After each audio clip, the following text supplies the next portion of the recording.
Can you be my husband?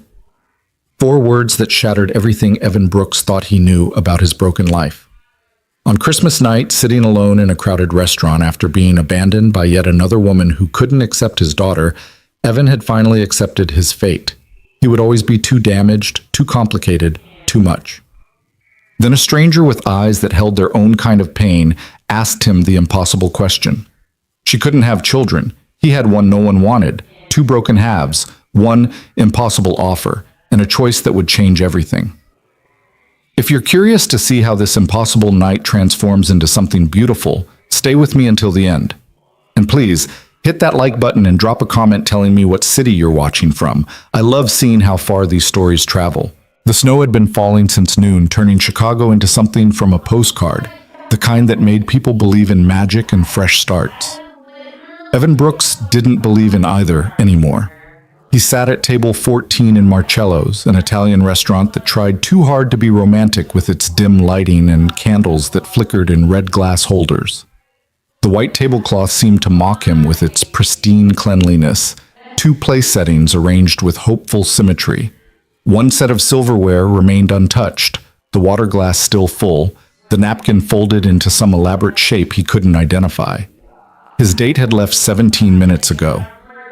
Evan checked his phone again, though he knew there would be nothing. Rebecca, bright smile in her profile photo, loves adventure and spontaneity in her bio, had made it exactly 12 minutes into their conversation before the truth came out. He had a daughter, a 5-year-old daughter, and just like that, the brightness had drained from her face, replaced by something that looked uncomfortably like pity mixed with relief. "I'm so sorry," she'd said, already gathering her purse. I'm not ready for that kind of commitment. You understand, right? It's nothing personal." Except it was personal. It was the most personal rejection possible. She'd left him sitting there, half risen from his chair in some pathetic attempt at chivalry, while other diners pretended not to notice. He'd lowered himself back down slowly, feeling the weight of their sidelong glances, their whispered conversations. The waiter had approached twice, hovering with apologetic uncertainty, before Evan finally ordered something he had no intention of eating. Now the pasta sat congealing on his plate, and Evan stared at it like it held answers to questions he was afraid to ask. This was the 4th time, 4th date, 4th explanation, 4th expression of polite horror followed by a swift exit. The pattern had become predictable enough that he should have developed immunity to it by now. He hadn't. "More wine, sir?" The waiter appeared at his elbow, young enough that Evan envied him, old enough to deliver the question without judgment. "No, thank you. Just the check." "Of course. I'll bring it right over." Evan pulled out his phone again, this time opening his photo gallery. Mia smiled up at him from the screen, gap-toothed and glorious, covered in paint from her afternoon art session with his sister. She'd been making him a Christmas present, Claire had texted. Something special. A surprise. His chest tightened. Mia didn't know he'd gone on another date. She didn't know about any of them. At 5 years old, she still believed her daddy was the strongest, bravest man in the world. Someone who could fix anything, defeat any monster, make everything right with a hug and her favorite bedtime story. She didn't know that her existence had become a deal breaker, a red flag, a complication that sent women running before they'd even learned his daughter's name. The guilt was familiar now, a constant companion that whispered in the quiet moments, "You're failing her. She deserves better. You're not enough." Sarah would have known what to do. Sarah had always known what to do, but Sarah had been gone for 3 years, taken by a drunk driver on an ordinary Tuesday afternoon, and Evan was still learning how to breathe around the absence she'd left behind. Some days were easier than others. Tonight was not one of those days. "Your check, sir." Evan looked up, pulling his wallet from his jacket. The waiter set the small leather folder on the table with practiced discretion. Evan slipped his credit card inside without looking at the total. Money wasn't the issue. Money had never been the issue. The issue was sitting in his chest like a stone, the growing certainty that this was his life now. Raising Mia alone, being enough for her while knowing he would never be enough for anyone else. Watching other families, whole families, and feeling like an imposter, a broken thing pretending at normalcy. He signed the receipt with a hand that had steadied through sheer force of will, added a generous tip because the waiter didn't deserve to suffer for Evan's tragedy, and stood. The restaurant seemed too loud suddenly, too bright, too full of couples leaning close and laughing at shared jokes. He needed to leave, needed to get back to Claire's apartment where Mia was probably already asleep, curled around her stuffed elephant, dreaming of Christmas morning. Evan had almost reached the door when the voice stopped him. "Excuse me." He turned, expecting the waiter with a forgotten credit card, or perhaps another diner with misplaced sympathy. Instead, he found a woman standing 3 feet away, hands clasped in front of her with careful composure. She wore a charcoal gray suit that looked expensive without being flashy, her dark hair pulled back in a style that was elegant and severe. Everything about her radiated control, from her perfect posture to her steady gaze. "Can I help you?" Evan asked, confusion replacing misery for the moment. The woman studied him with an intensity that made him want to look away. She seemed to be weighing something, calculating odds, making a decision that carried weight he couldn't begin to understand. When she finally spoke, her voice was quiet, but absolutely certain. "Can you be my husband?" The restaurant noise faded to white static. Evan stared at her, certain he'd misheard, that grief and humiliation had finally driven him to auditory hallucinations. "I'm sorry, what?" "I'm asking if you would consider marrying me." She said it like she was proposing a business merger, calm and collected, though something flickered in her eyes, something that looked almost like desperation. "I realize this is unconventional, potentially insane, but I've been sitting over there for the last hour, and I couldn't help but notice your situation." Heat crawled up Evan's neck. "You were watching me get dumped." "I was observing," she corrected, and somehow that made it worse. "And I heard enough to understand why your date left. She learned you have a child." "That's really none of your business." "You're right. It's not." The woman took a step closer, and Evan caught the faint scent of something subtle and expensive, jasmine maybe, or bergamot. "But I have a proposition that might benefit us both. Could you spare 10 minutes? I promise I'm not insane, though I understand that's exactly what an insane person would say." Evan should have said no. Should have walked out into the snow and driven back to his daughter and forgotten this entire nightmare of an evening. But something in the woman's eyes held him there, a kind of contained panic that he recognized because he saw it in his own mirror every morning. The look of someone drowning who'd learned to smile while going under. 10 minutes, he said. Relief flickered across her face, so brief he almost missed it. "Thank you. I'm Naomi Reed, by the way." She extended her hand and Evan took it automatically. Her grip was firm, businesslike, but her palm was cold. "Evan Brooks." "A pleasure, Mr. Brooks. Shall we sit?" They returned to table 14, to the scene of Evan's humiliation, and he found himself settling back into his chair with a surreal sense of déjà vu. The waiter appeared immediately, eyebrows raising in poorly concealed surprise, and Naomi ordered coffee for them both without consulting Evan. He didn't object. He was too busy trying to process what was happening. "I should start," Naomi said once the waiter had departed, "by explaining that I'm not actually proposing marriage. Not exactly. Not yet." "Well, that's reassuring." A ghost of a smile touched her lips. "What I'm proposing is a conversation about compatibility, an exploration of whether two people with seemingly opposite problems might find a solution in each other." "I don't understand." The coffee arrived. Naomi waited until the waiter retreated before continuing, her hands wrapped around the cup like she was trying to absorb its warmth. "I overheard your date mention she wasn't ready for that kind of commitment." "She was referring to your daughter?" Evan's jaw tightened. "Yes. And this isn't the first time this has happened." It wasn't a question, but Evan answered anyway. "No, it's not." "I see." Naomi took a sip of her coffee, her expression carefully neutral. "Mr. Brooks." "Evan. I'm going to tell you something I've never told anyone outside my immediate family and legal team. I'm 34 years old. I'm the CEO of Reed Technologies, a company my father built, and that I've spent the last decade expanding. I'm financially secure to the point where money is essentially meaningless, and I cannot have children." The last sentence landed between them like a stone. "I'm sorry," Evan said, because what else could he say? "I'm not telling you this for sympathy. I'm telling you this for context. Naomi set her cup down with careful precision. Do you know what it's like to be valued only for your bank account? To watch men calculate your worth in stock options and real estate? To know that every relationship is transactional, that every person who expresses interest is really interested in what you can provide? No, Evan admitted, I don't. It's exhausting, it's dehumanizing, and it's taught me that most people are fundamentally predictable. They want what benefits them, and they frame it as romance. She met his eyes. But tonight, I watched you get rejected for having someone, that should make you more valuable, not less. I watched you sit here alone on Christmas, and I saw something rare. A person being penalized for caring about someone other than themselves. Evan didn't know how to respond to that. His throat felt tight. So here's my proposition, Naomi continued. You have a daughter that women view as a complication.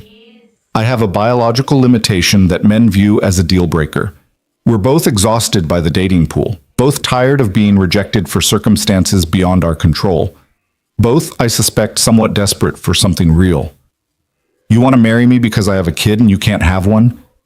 Evan heard the harshness in his own voice, but couldn't quite soften it. That's your proposal? I become your solution to a problem? No. Naomi's composure cracked slightly, something raw showing through. I'm proposing that we consider becoming each other's solution, that we explore whether two broken halves might make something whole. You don't know anything about me. I know you're a single father who hasn't given up on finding partnership despite repeated rejection. I know you tip well and treat service staff with respect. I know you keep your daughter's picture on your phone's home screen. Those aren't small things. They're not a foundation for marriage. Neither is falling in love with someone who wants you for your money or leaves because you have responsibilities. Naomi leaned forward slightly. I'm not asking you to marry me tomorrow, Evan. I'm asking if you'd be willing to have a conversation about whether this idea, as insane as it sounds, might actually be worth exploring. One conversation, and if at the end of it you think I'm completely mad, we shake hands and never speak again. Evan studied her. In the candlelight, Naomi Reed looked simultaneously powerful and fragile, like expensive porcelain formed into armor.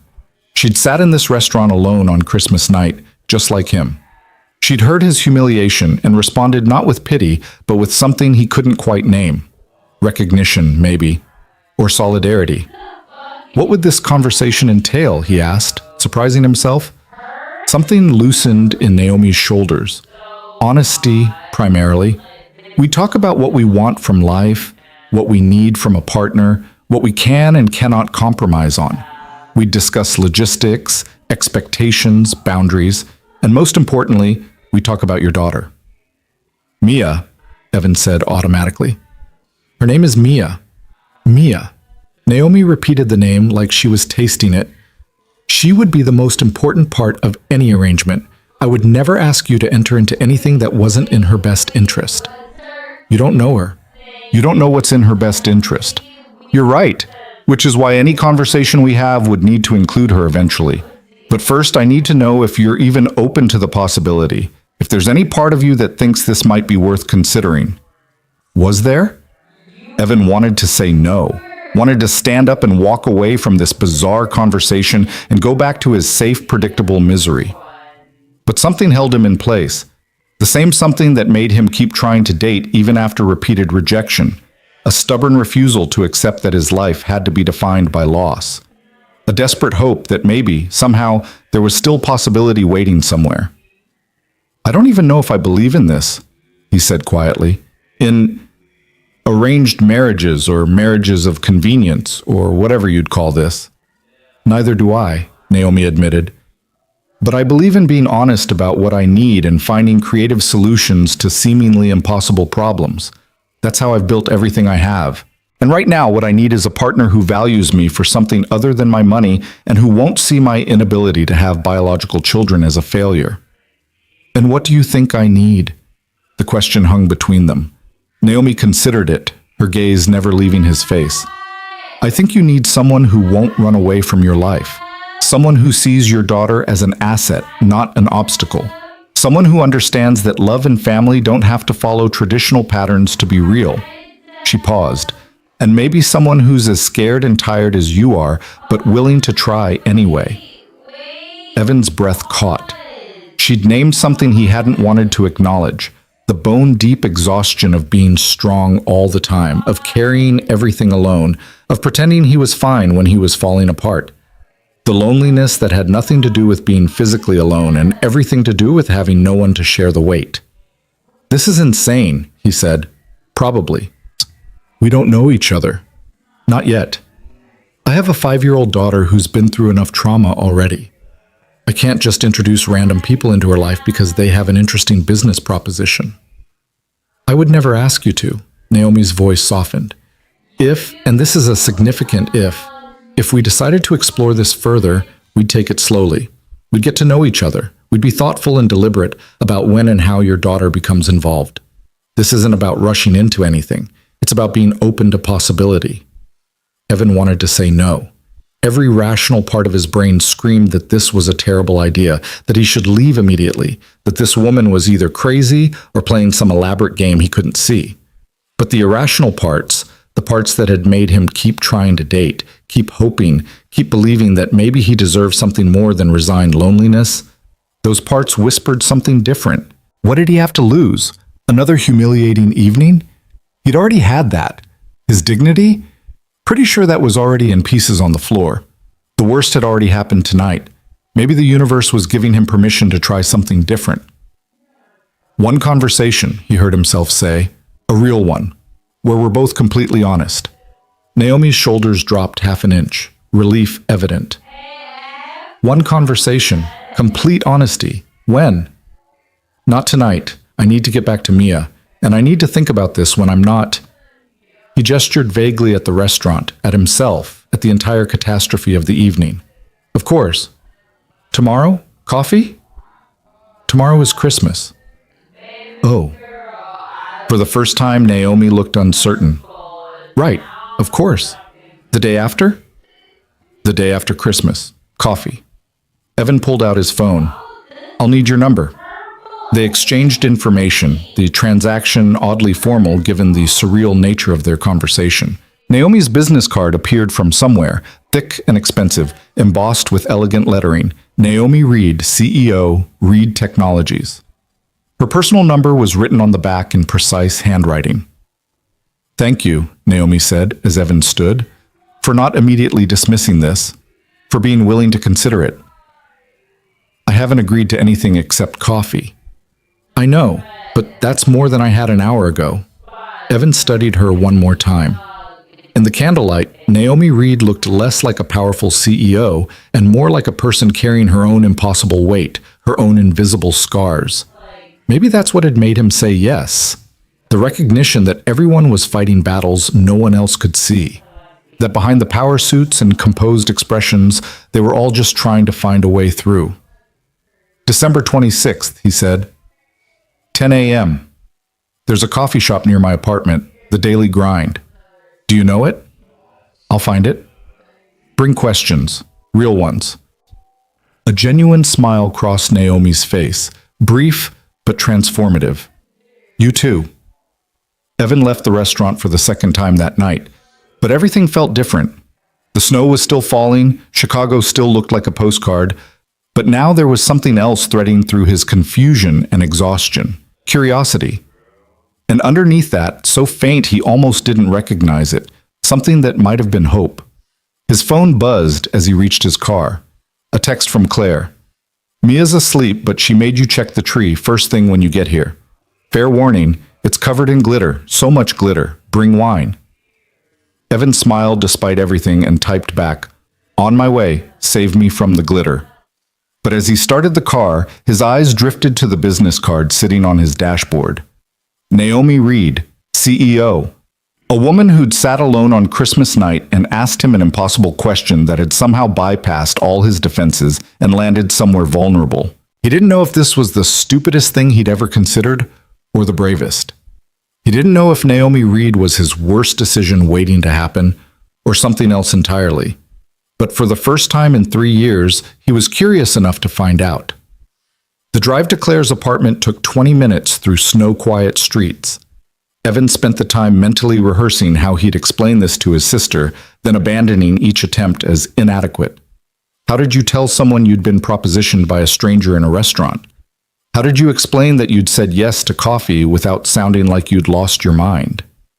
Claire's apartment building rose from the snow, warm light spilling from windows, wreaths on every door.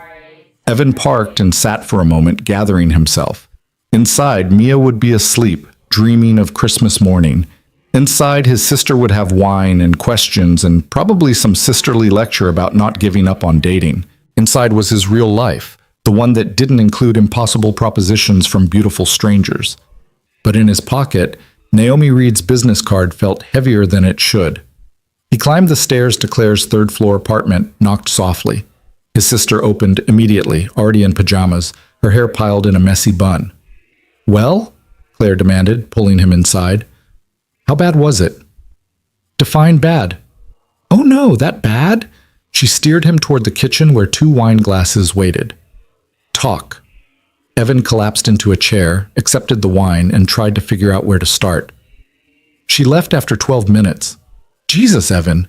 Found out about Mia and just left. Said she wasn't ready for that kind of commitment." Claire's expression cycled through anger, sympathy, and resignation.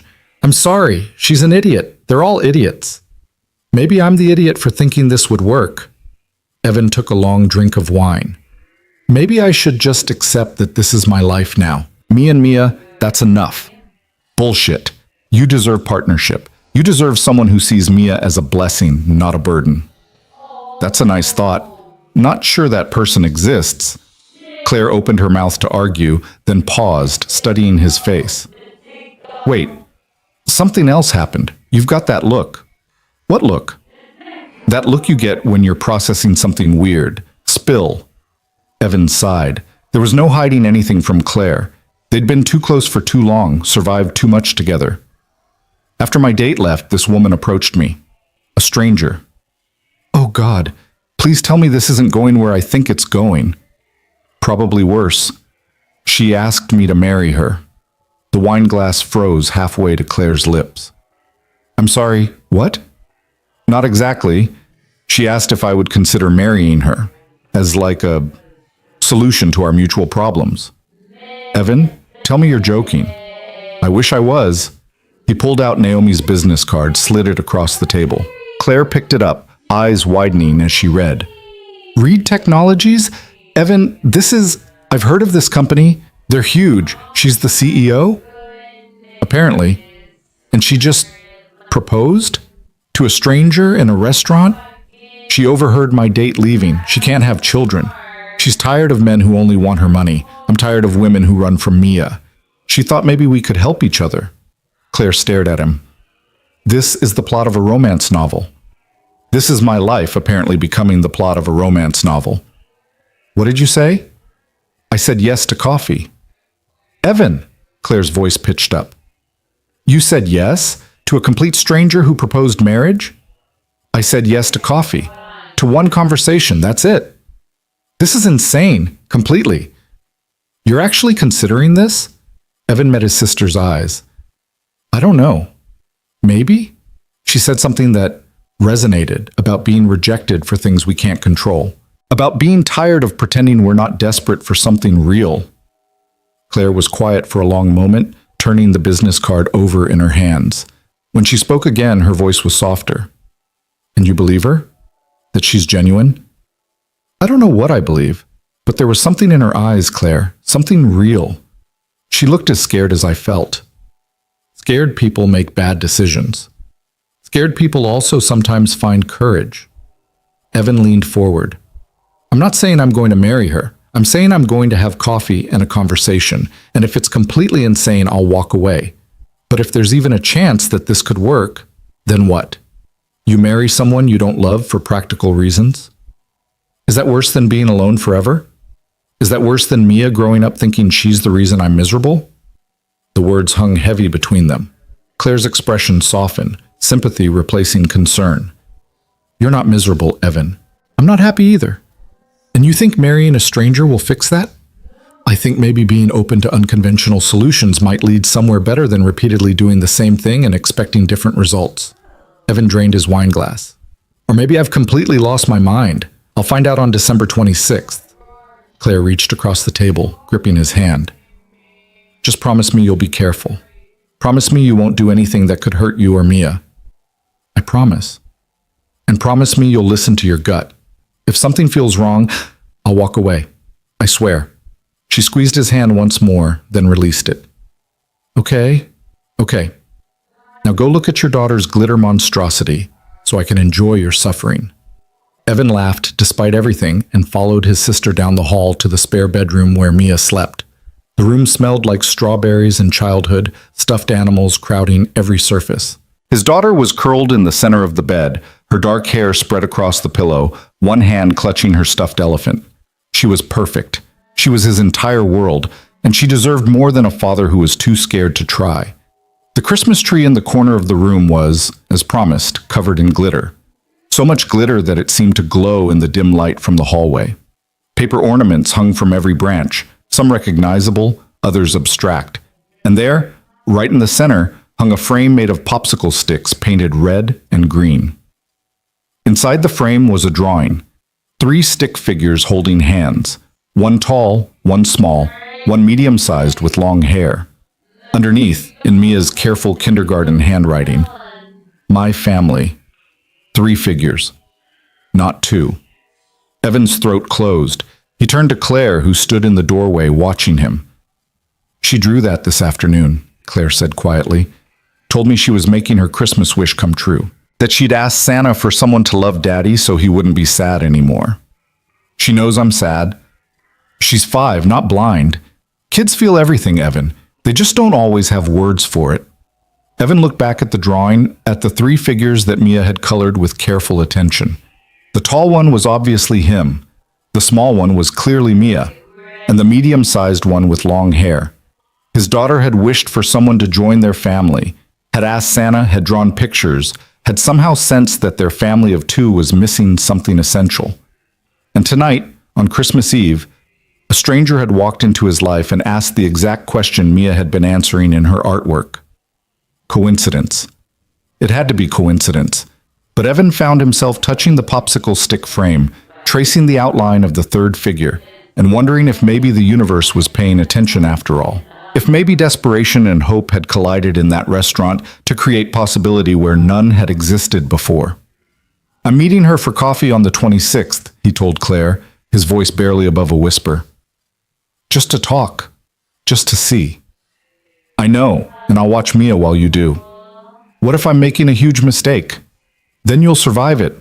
You've survived worse.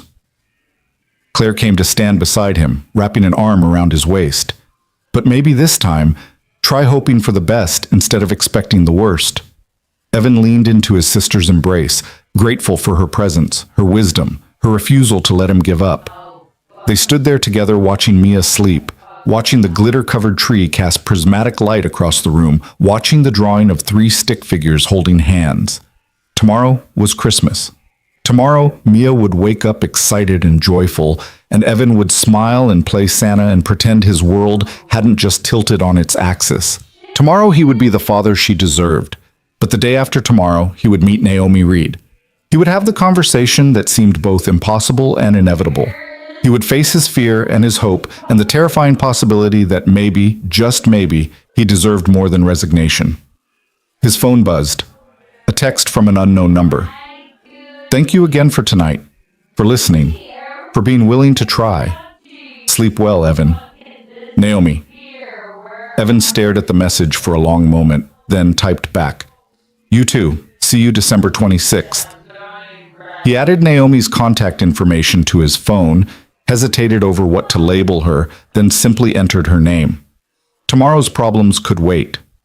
Tonight, he had a daughter to watch sleep and a Christmas to prepare for and a heart that was beating just slightly faster than usual. In the hallway, Claire touched his shoulder. Come on, help me set out Mia's presents. And try not to think too hard about your coffee date with a CEO who proposed marriage in a restaurant. I'll do my best. That's all any of us can do. They retreated to the living room where shopping bags waited, full of carefully chosen gifts that Mia would tear through in the morning with 5-year-old enthusiasm. Evan helped Claire arrange them under the tree, added the ones he'd brought from his apartment, stepped back to survey their work. It looked good. It looked like Christmas. It looked like love made tangible. But in his pocket, Naomi Reed's business card seemed to pulse with its own strange gravity, and in his mind her question echoed, "Can you be my husband?" Evan didn't know the answer yet, but for the first time in 3 years, he was brave enough to find out. Christmas morning arrived with Mia's squeal of delight echoing through Claire's apartment at precisely 6:47 a.m. Evan had been awake for an hour already, lying in the pull-out couch and staring at the ceiling, his mind cycling through every possible scenario for the coffee meeting that waited 24 hours away. But the moment he heard his daughter's footsteps thundering down the hallway, he pushed Naomi Reed from his thoughts and became the father Mia needed him to be. "Daddy! Daddy! Santa came! He really came!" She launched herself onto the couch, all wild hair and Christmas pajamas, her face radiant with uncomplicated joy. Evan caught her, pulling her close, breathing in the strawberry scent of her shampoo and the pure magic of 5-year-old belief. "Of course he came, Princess. You've been so good this year." "I asked for something really special," Mia whispered against his chest. "Do you think he heard me?" Evan thought of the drawing, the 3 stick figures holding hands, and his throat tightened. "I think Santa always hears the important wishes." They spent Christmas morning in a blur of wrapping paper and squeals, hot chocolate, and Claire's famous cinnamon rolls. Mia loved everything: the art supplies, the books, the impossibly soft unicorn that she immediately named Sparkle. But every few minutes, her eyes would drift to the window, as if waiting for something else to appear. Around noon, Claire pulled Evan aside while Mia was absorbed in building a castle with her new blocks. "She keeps looking outside. What's she waiting for?" "Her wish," Evan said quietly. "She wished for someone to love me so I wouldn't be sad anymore." Claire's expression crumpled. "Oh, Evan." "I know, and tomorrow I'm meeting a woman who might be the answer or might be the worst decision I've ever made, and I have no idea which one it is." "Then I guess you'll find out. Want me to keep Mia tomorrow morning?" "If you don't mind. 10 a.m. Should be back by noon. Take your time. Really talk to her." "And Evan?" Claire gripped his arm. "Don't do this just for Mia. You deserve to be happy too." The rest of Christmas passed in a gentle haze. Dinner with Claire's neighbors, an impromptu cookie decorating session that left the kitchen covered in frosting, a movie that Mia fell asleep halfway through. Evan carried his daughter to bed, tucked her in, smoothed her hair back from her face. "Daddy?" Her voice was drowsy, halfway to dreams. "Yeah, Princess? Do you think wishes really come true?" Evan thought about Naomi Reed sitting alone in a restaurant on Christmas Eve, thought about the impossible question that had changed everything, thought about the coffee date that terrified and intrigued him in equal measure. "I think the important ones do," he said. "Eventually." Mia smiled, already asleep, and Evan sat beside her bed for a long time, watching her breathe, trying to imagine what it would mean to introduce someone new into their careful world, trying to imagine whether Naomi Reed could be the answer to his daughter's wish, or just another person who would ultimately leave. He didn't sleep well that night. His mind kept replaying the restaurant, Naomi's voice asking that impossible question, the way she'd looked both powerful and vulnerable in the candlelight.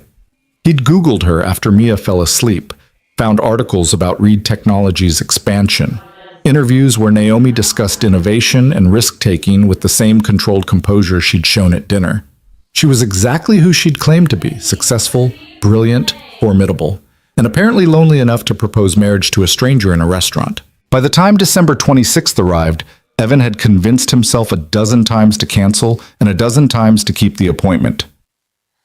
He dressed carefully, not too formal, not too casual, and kissed Mia goodbye with promises of lunch at her favorite pizza place. "Where are you going?" she asked, looking up from the new coloring book Claire had bought her. "Just meeting someone for coffee, Princess." "A friend?" "Maybe. We'll see." Mia seemed satisfied with that answer, already turning back to her artwork.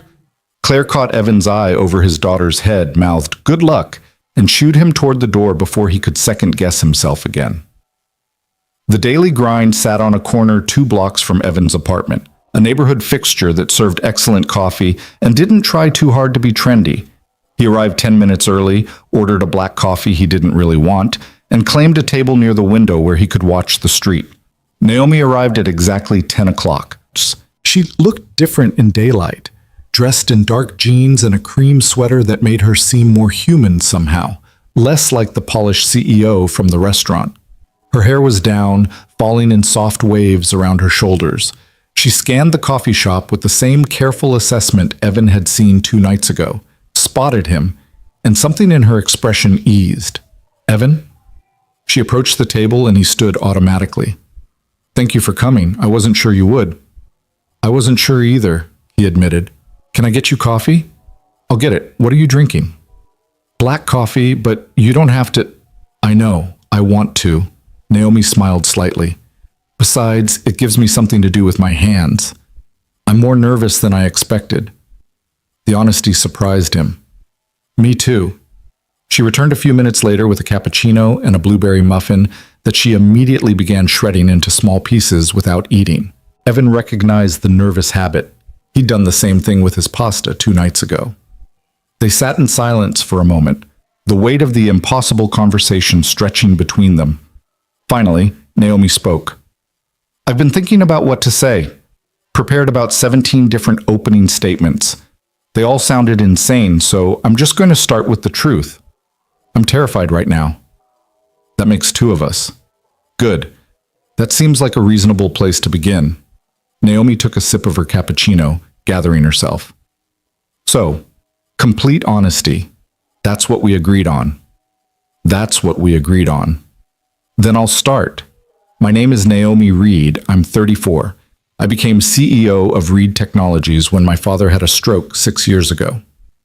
I work approximately 80 hours a week.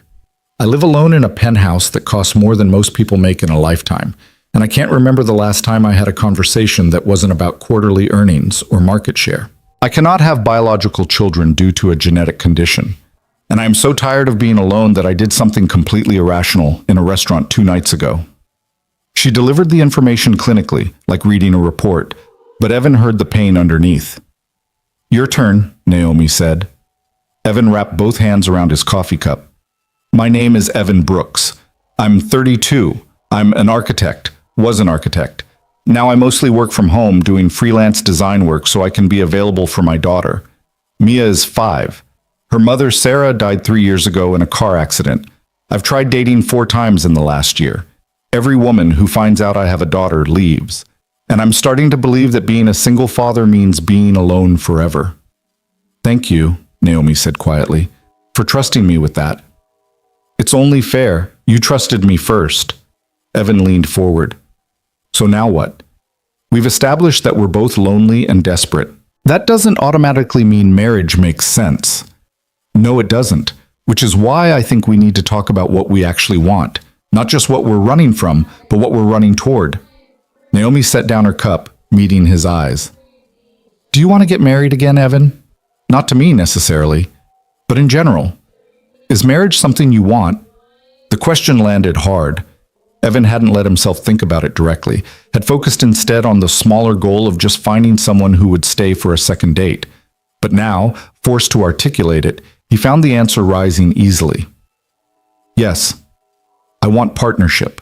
I want someone to share parenting with, someone who will help carry the weight. I want Mia to grow up seeing healthy love, seeing what it means to choose someone every day." He paused. "And I want someone to come home to.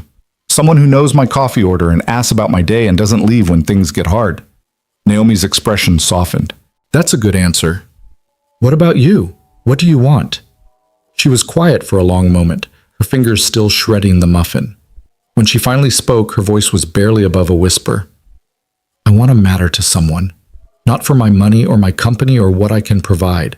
I want someone to care if I make it home safely. I want to be chosen, not calculated. And I want—" She stopped, swallowed hard. "I want to be a mother, in whatever way that's possible. I've wanted it for so long that it's become this ache I carry everywhere. Watching families in restaurants, seeing pregnant women on the street, knowing I'll never have that biological connection but desperately wanting the relationship anyway." Evan felt something crack open in his chest. There was no pretense in Naomi's words, no calculation, just raw honesty that matched his own desperation. "Your daughter," Naomi continued. "Mia, tell me about her." And so Evan did. He told Naomi about Mia's obsession with art and her collection of stuffed animals, each with their own elaborate backstory. He told her about the way Mia hummed while she colored, about her fierce protectiveness toward other kids at school, about how she still sometimes crawled into his bed at night when the dreams got bad. He showed Naomi pictures on his phone, Mia covered in paint, Mia laughing at the park, Mia asleep with her elephant clutched tight. "She's beautiful," Naomi said, studying the photos with careful attention. "She has your eyes. She has her mother's smile. Tell me about Sarah, if you're comfortable." Evan hadn't expected that. Most people avoided mentioning Sarah as if her death was too uncomfortable to acknowledge. But Naomi watched him with patient curiosity, and something about her steady presence made the words come easier. Sarah was a teacher, 2nd grade. She loved her students like they were her own. She was patient and kind and funny, and she made everything seem possible. Evan smiled despite the ache. "We met in college, got married too young, had Mia probably before we were ready, but we were happy, really happy. And then one Tuesday afternoon, a drunk driver ran a red light, and everything ended. I'm so sorry. So am I, every day." Evan looked up. "But I can't live in that grief forever. Mia deserves better, and maybe I do too." Naomi nodded slowly. "Can I ask you something difficult? I think we're past the point of easy questions. If we did this, if we actually explored this arrangement, would I always be competing with Sarah's memory? Would I always be the replacement, the second choice? The person who isn't her?" The question was sharp and fair. Evan forced himself to sit with it, to really consider the answer rather than offering empty reassurance. "I don't know," he said finally. "I'd like to say no. I'd like to believe I'm ready to move forward without dragging ghosts into something new. But I can't promise that. What I can promise is that I'm trying, that I want to build something new rather than trying to recreate what I lost." "That's honest. I appreciate that."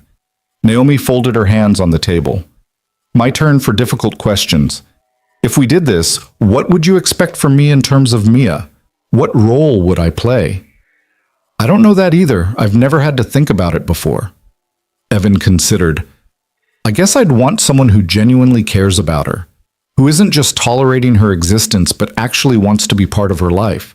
Someone who will show up to school events and help with homework and be there when she needs another adult who isn't me."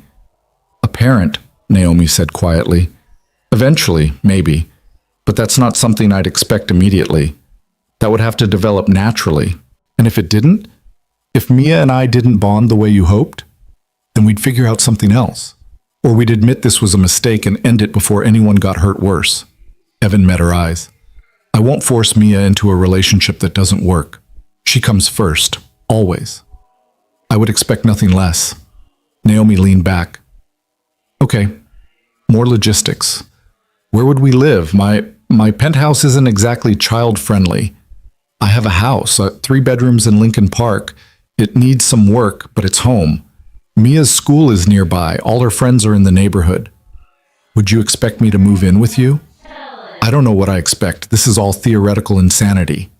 Evan ran a hand through his hair. "But if we're talking about actual marriage, then yes, I'd expect us to live together, to build a home together. I'm not interested in a part-time arrangement or maintaining separate lives." "Neither am I." Naomi took a breath. "Money. We should talk about money." "I'm not interested in your money, Naomi. I make enough to support myself and Mia. We're not wealthy, but we're comfortable." "I know, but I have significant assets and I need to protect them. I'd want a prenuptial agreement." "That seems reasonable." "It doesn't offend you?" "Why would it? You built something and you want to protect it. I'd do the same." Evan paused. "But I'd also want to contribute. I don't want to be supported or taken care of. I want to be an equal partner." "How would that work when there's such a disparity in our incomes?" "I don't know. We'd figure it out, set up separate accounts, joint accounts, decide together how to handle expenses. But I need you to understand something, Naomi. I'm not looking for a meal ticket. I'm looking for a partner." She studied him for a long moment, and he couldn't quite read her expression. Do you know how rare that is? How many men have calculated my net worth before they've learned my last name? I imagine it's exhausting. It's dehumanizing. Naomi's voice wavered slightly. It's made me believe I can't trust anyone, that every smile is transactional, every compliment is strategy. I can't promise I'm not secretly an asshole, Evan said, but I can promise I didn't Google your net worth. I don't actually care how much money you have. You Googled me, though. I saw the article views spike. Evan felt heat crawl up his neck. I wanted to make sure you were real, that this wasn't some elaborate scam.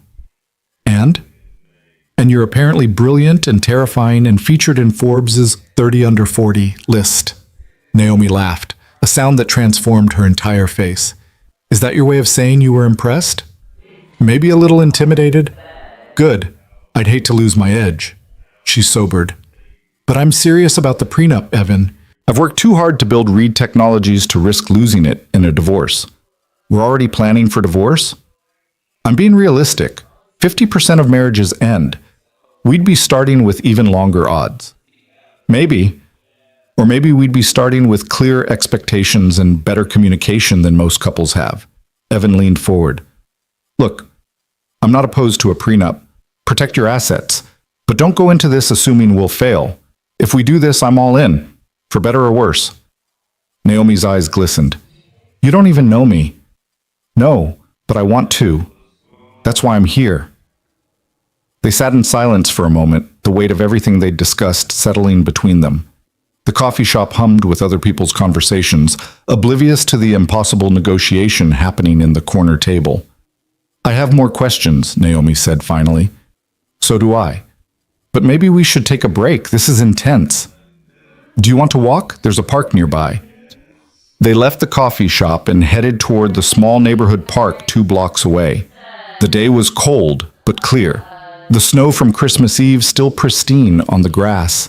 They walked in silence for a while, comfortable enough not to fill every moment with words. What would we tell people? Naomi asked eventually. If we actually did this, what would we say? About how we met? About everything, the timeline, the arrangement, how we went from strangers to married. Evan considered. We could tell them the truth, that we met unexpectedly, realized we wanted similar things, and decided to build something together. That's not technically a lie. No, just not the complete truth. I don't want to lie to people, Naomi said, but I also don't want to explain that I proposed marriage to a stranger in a restaurant. That seems like something that would haunt us forever. Agreed. So we tell a version of the truth. We met. We connected. We moved quickly because we both knew what we wanted. People will think it's crazy. People always think something's crazy when it doesn't fit their expectations. Evan stopped walking, turning to face Naomi. But here's what I keep coming back to. This might be unconventional, but is it really crazier than hoping the traditional path will work when it keeps failing us?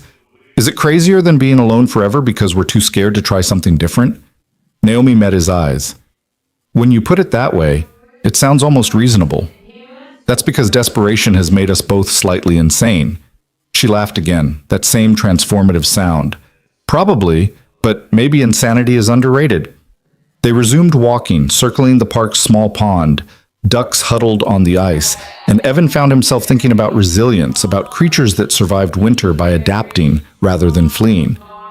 Tell me what you're afraid of, Naomi said. Specifically, if we did this, what keeps you up at night? Evan didn't have to think about the answer. That I'll fail Mia. That introducing someone into her life who then leaves will break her. She's already lost her mother. I can't let her lose someone else. I understand that fear, but can I point out something? Please. She's already losing something by watching you be lonely. She made a Christmas wish for you to find love. She's carrying your pain whether you realize it or not. The words hit like a physical blow. That's not fair. It's not meant to be. It's meant to be true. Naomi's voice was gentle. Kids are resilient, Evan, but they're also perceptive. You think you're protecting her by keeping her separate from your search for companionship. But what you're actually teaching her is that her father doesn't deserve happiness. Evan stopped walking again, something hot and angry rising in his chest. You don't get to tell me how to parent my daughter. You're right, I don't. I'm sorry. Naomi held up her hands. That was out of line. They stood in tense silence, and Evan felt the careful connection they'd been building start to fracture. This was it, the moment where everything fell apart, where they both realized this was a terrible idea. But then Naomi spoke again, her voice rough. I'm doing this all wrong. I'm approaching this like a business negotiation when it's not. It's your life, your daughter, your heart, and I have no right to make judgments about any of it. The anger drained as quickly as it had risen. You're not wrong, though, about Mia carrying my pain. I just don't know what to do about it. Maybe you introduce her to someone who wants to carry it with you. Maybe you let her see that it's okay to take risks on people. Maybe you trust that she's stronger than you think. Naomi met his eyes. Maybe you trust that I wouldn't hurt her intentionally. Can you promise that? No. I can promise I'd try my absolute hardest not to. But people hurt each other, Evan, even when they're trying not to. Even when they love each other, she paused. What I can promise is that if I commit to this, I commit completely. I don't abandon ship when things get hard. I fight for what I believe in. And you believe in this? In us? In something that started with a crazy question in a restaurant? I believe in possibility. I believe in taking calculated risks. And I believe that sometimes the universe gives you an opportunity disguised as insanity, and the real mistake is not taking it. Evan wanted to argue, wanted to point out all the ways this could go wrong, wanted to protect himself and Mia from more potential loss. But standing in the cold December air, watching Naomi look at him with complete honesty, he found himself wondering if maybe protection wasn't the same as living. What if we tried? The words came out before he could stop them. Not marriage, not yet, but actually dating, getting to know each other properly, and then, if it feels right, introducing you to Mia, taking it slow. Naomi's expression shifted, hope flickering. You'd be willing to do that? I'm here, aren't I? I showed up. That has to mean something. It means you're braver than you think. Naomi stepped closer. Okay, let's try. Let's date. Let's see if two broken halves can actually make something whole. Just like that? Just like that. Unless you have more questions? About 1,000, but they can wait. Evan found himself smiling despite everything. So, if we're dating, I should probably take you to dinner. Actual dinner, where we both stay for the entire meal. That sounds reasonable. When? Tonight? Naomi blinked. Tonight? Don't you have to get back to Mia? My sister has her until after lunch. I can make dinner work if you can. I don't have plans. I never have plans. She smiled. Okay. Tonight. Dinner. A real date. Should I pick you up or let's meet somewhere? I'll text you the address. Naomi pulled out her phone. 7 o'clock? 7 works. They stood there, both slightly stunned by what they'd just agreed to. Around them, the park continued its winter stillness, the world moving forward while they negotiated something impossible. Evan? Naomi's voice was soft. Yeah? Thank you. For giving this a chance, for not running away. Thank you for being crazy enough to ask the question in the first place. She laughed, and the sound seemed to thaw something frozen between them. They walked back toward the coffee shop in companionable silence, and when they reached his car, Naomi surprised him by pulling him into a brief hug. See you tonight, she said. See you tonight. Evan watched her walk away, watched her climb into an expensive car that probably cost more than his house, watched her sit for a moment before starting the engine. She looked small suddenly, vulnerable in a way that had nothing to do with physical size and everything to do with emotional exposure. Then she was gone, and Evan was alone with his racing thoughts and the impossible reality of what he'd just agreed to. He was going to date Naomi Reed. He was going to see if this insane proposal could become something real. He was going to take a risk that terrified him more than anything had in 3 years. His phone buzzed. A text from Naomi. Address: Bistro Margot, 1437 North Wells. It's quiet and intimate. I'll make reservations. Evan replied, Perfect. See you there. Another buzz. And Evan?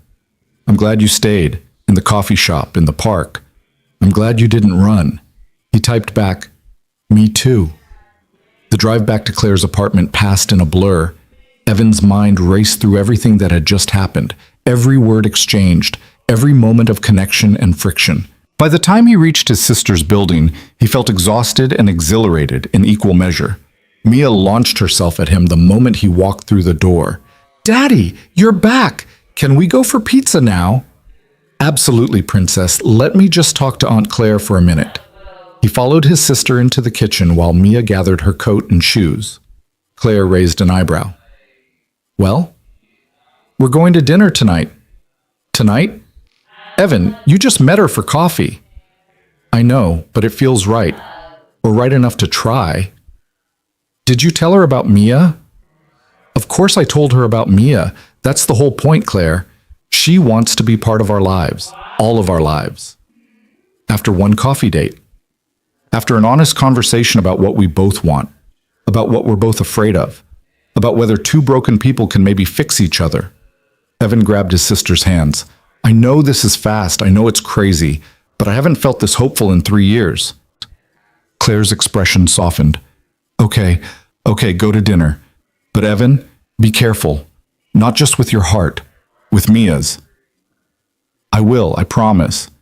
He took his daughter for pizza, listened to her chatter about the castle she'd built with her blocks, watched her color on the paper tablecloth with fierce concentration.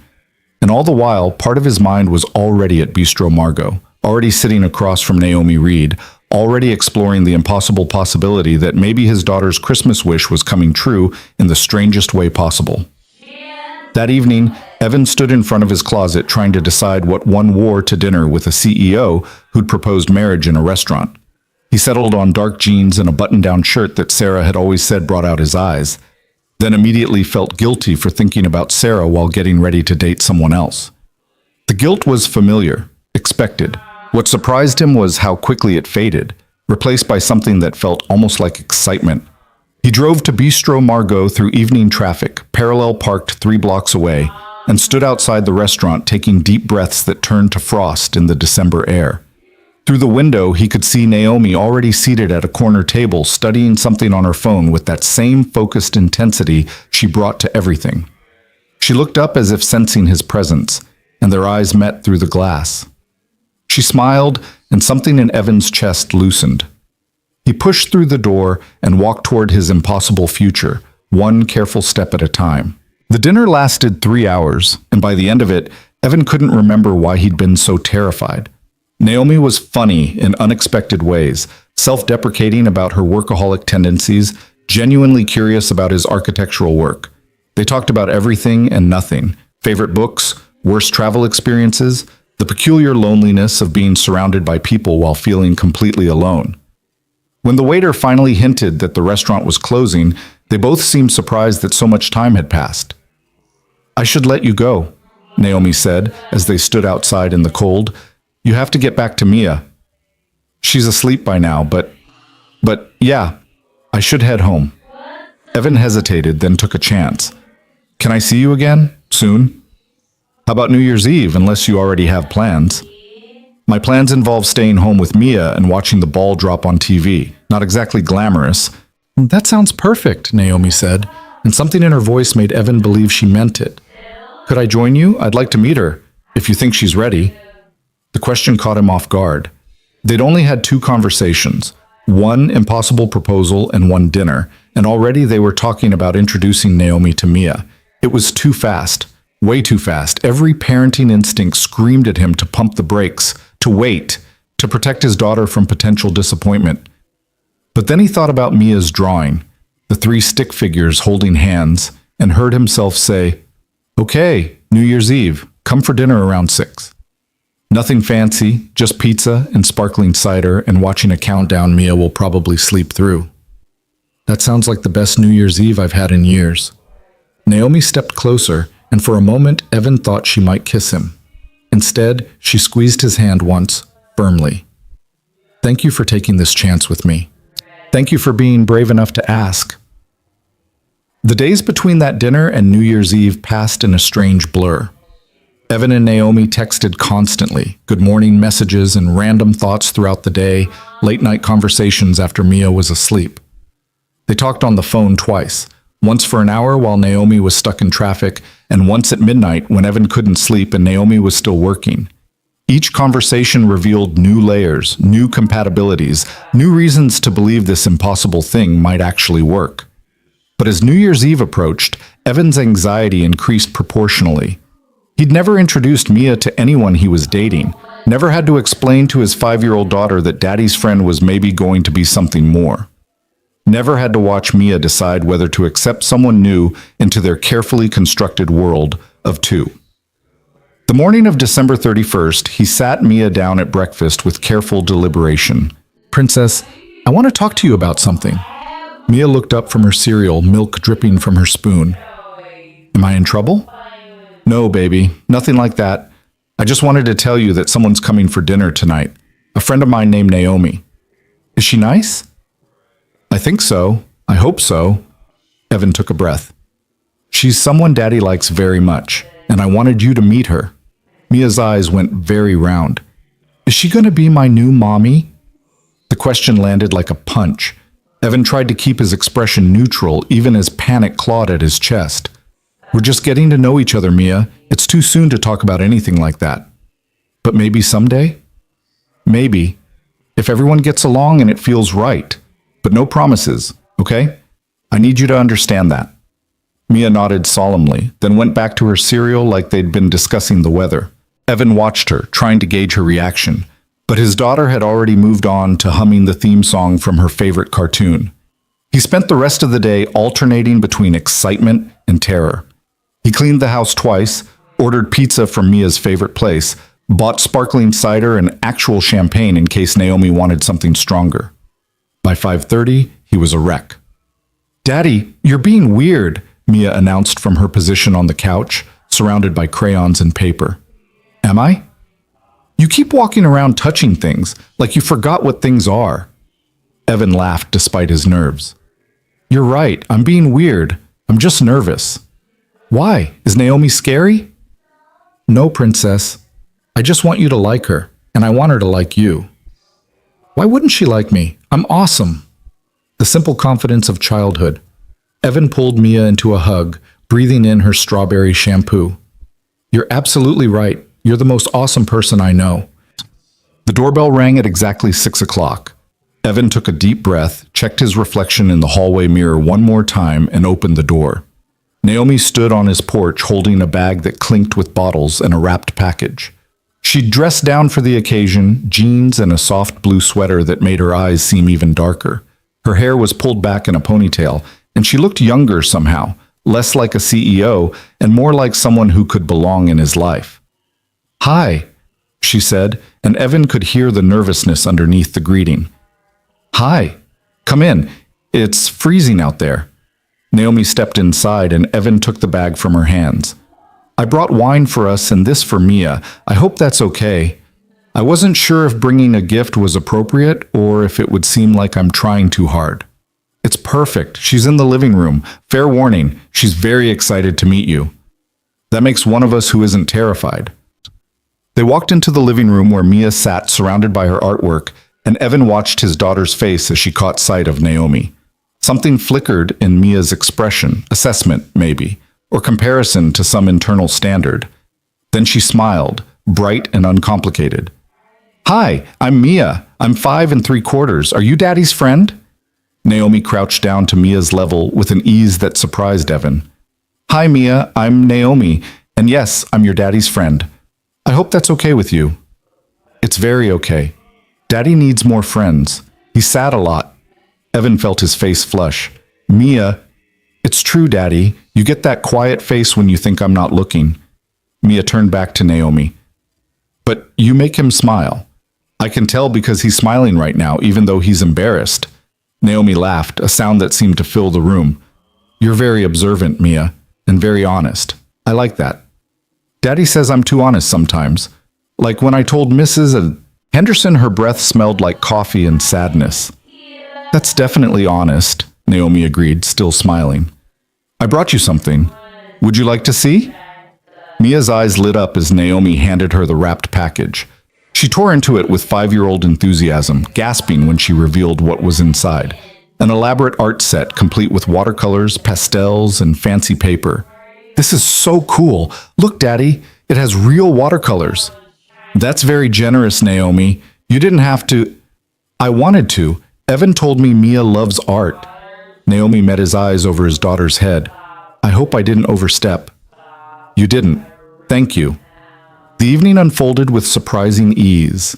They ate pizza on the living room floor while Mia demonstrated her new art supplies, creating masterpieces with serious concentration. Naomi asked questions about each piece, genuine interest evident in her attention. She didn't talk down to Mia or treat her like a cute accessory. She engaged with his daughter like she was a real person whose opinions mattered.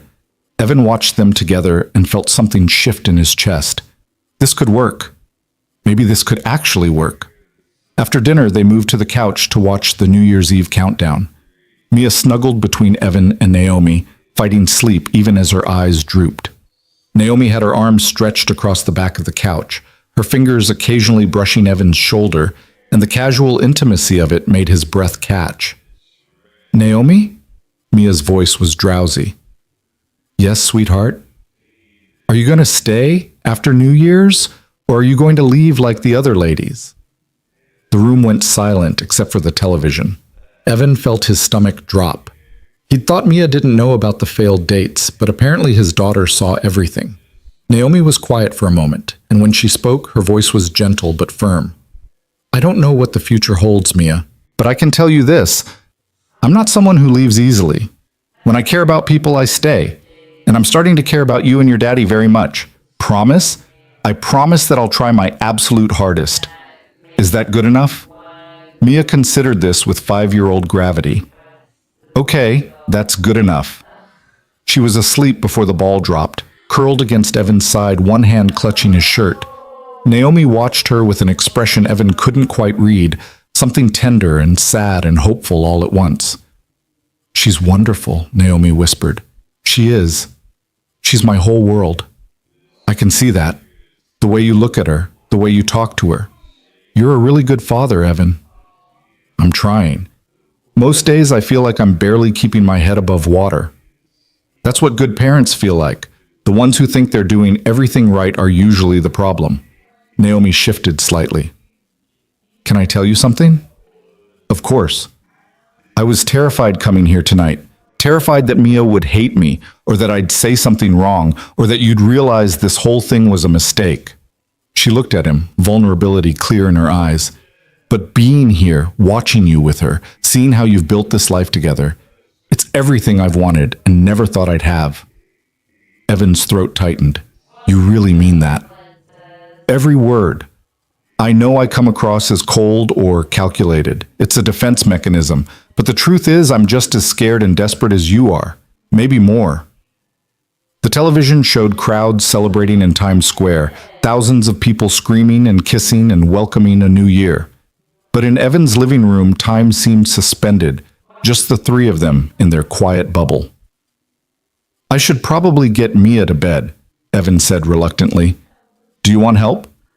Sure, if you want. They carried Mia to her bedroom together, Evan supporting her weight while Naomi pulled back the covers.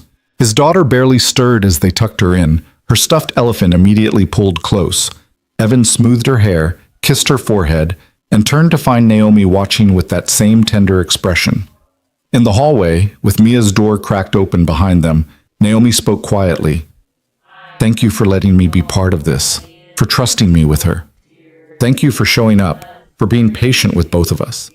They stood close in the narrow hallway, and Evan could smell her perfume, something subtle that made him want to lean closer. Naomi seemed to be thinking the same thing because she stepped forward, closing the distance between them. Can I kiss you? She asked, and the direct question was so perfectly Naomi that Evan smiled. Yes. The kiss was soft, tentative, a question more than a statement. Naomi's lips were warm, and she tasted like champagne and possibility. When they pulled apart, both slightly breathless, Evan saw his own wonder reflected in her eyes. Well, Naomi said. Yeah. That was... Yeah. They stood there grinning at each other like teenagers until reality reasserted itself. Naomi checked her watch and winced. I should go. It's late, and you have Mia in the morning. Stay a little longer? We can actually celebrate New Year's now that Mia's asleep. They returned to the living room, refilled their champagne glasses, and settled on the couch with the careful distance of people newly aware of their attraction. The television had moved to recaps of the evening's celebrations, but neither of them paid attention. So, Evan said, this is really happening. We're really doing this. Apparently, unless you've changed your mind. Have you? No? Terrified, but not changing my mind. Naomi took a sip of champagne. What do we do now? What's the next step? I guess we keep dating, keep getting to know each other. And we involve Mia gradually, let her get comfortable with you being around. That sounds reasonable. What does gradually mean in practical terms? Maybe you come for dinner once a week, or we do something together on weekends, whatever feels natural. Evan paused. I don't want to rush this for her sake, but I also don't want to drag it out unnecessarily if we both know where this is heading. And where is it heading? The question hung between them. Evan met Naomi's eyes, saw the same cautious hope he felt, and made a decision. Marriage. Eventually. If everything continues to feel right, if Mia bonds with you the way I hope she will, if we can figure out how to blend our lives without losing ourselves in the process. He took a breath. That's what we're working toward, right? That was the original impossible proposal. It was. It is. Naomi set down her glass. But I need you to know something, Evan. If we do this, when we do this, it can't be just for practical reasons. I need it to be real. I need us to actually care about each other, not just appreciate the convenience.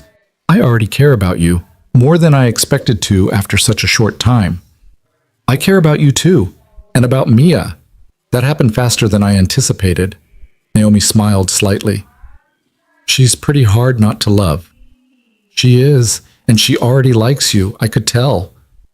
How could you tell? She fell asleep between us. She doesn't do that with people she's not comfortable with. She needs to feel safe.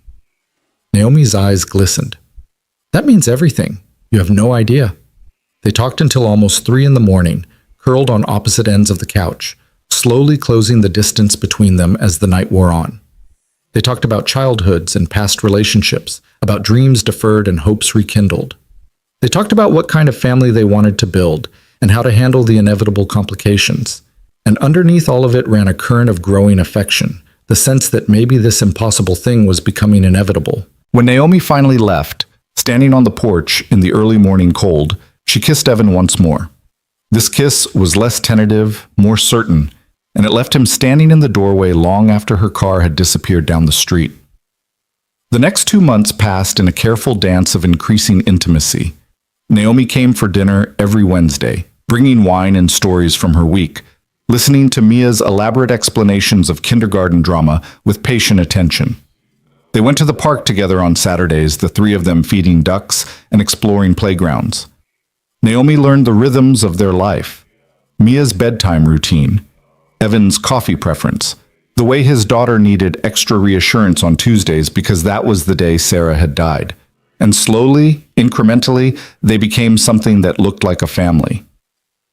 Evan watched it happen with wonder and terror in equal measure. He watched Naomi help Mia with her homework, patient through frustrated tears. He watched them bake cookies together, the kitchen ending up covered in flour and both of them laughing.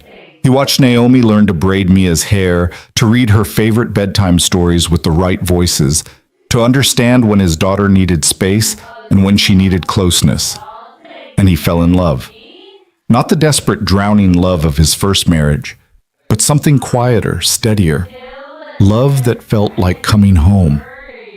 I need to tell you something, Naomi said one evening in late February. They were in his kitchen washing dishes while Mia watched a movie in the living room.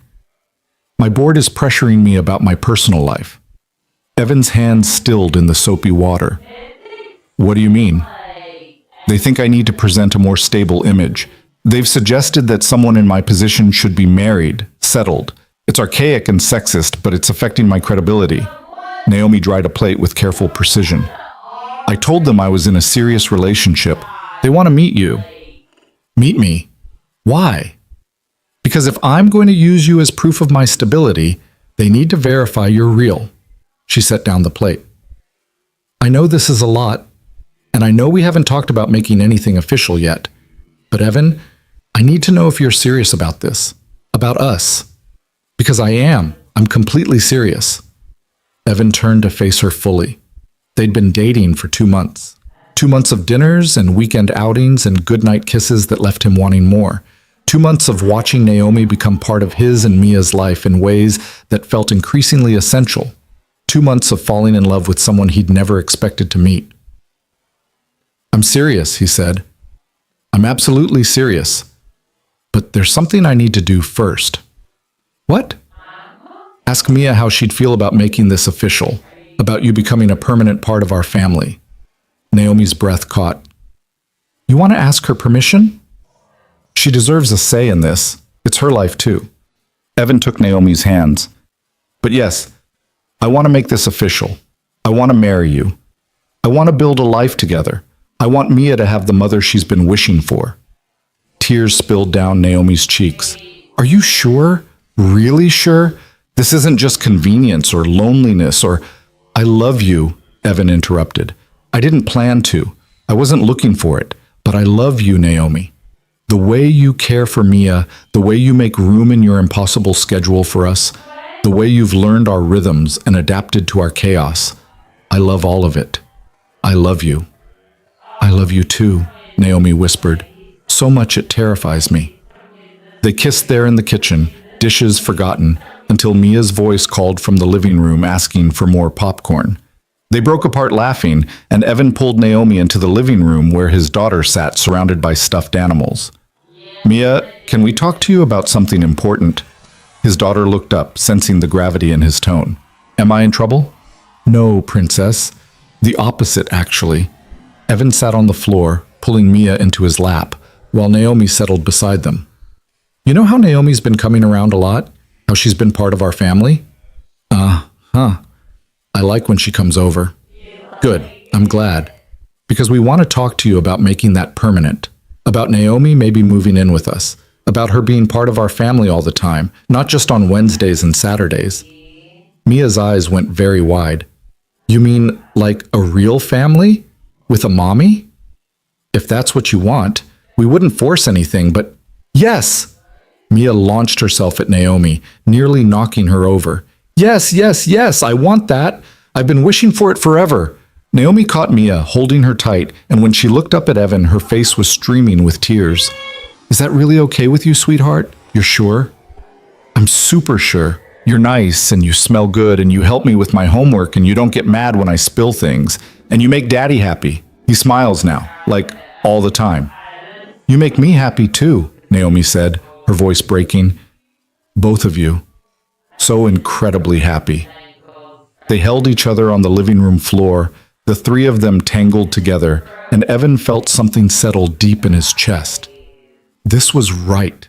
This was what he'd been searching for without knowing it. Not a replacement for what he'd lost, but something new and precious and entirely their own. The next week, they met Naomi's board at a formal dinner that made Evan profoundly uncomfortable. He wore his only suit, ironed his shirt twice, and tried not to feel completely out of his depth as they discussed market shares and quarterly projections. But when one of the board members asked pointed questions about his intentions, Evan found his voice. I love Naomi, he said simply. I love her intelligence and her strength and the way she shows up for my daughter without hesitation.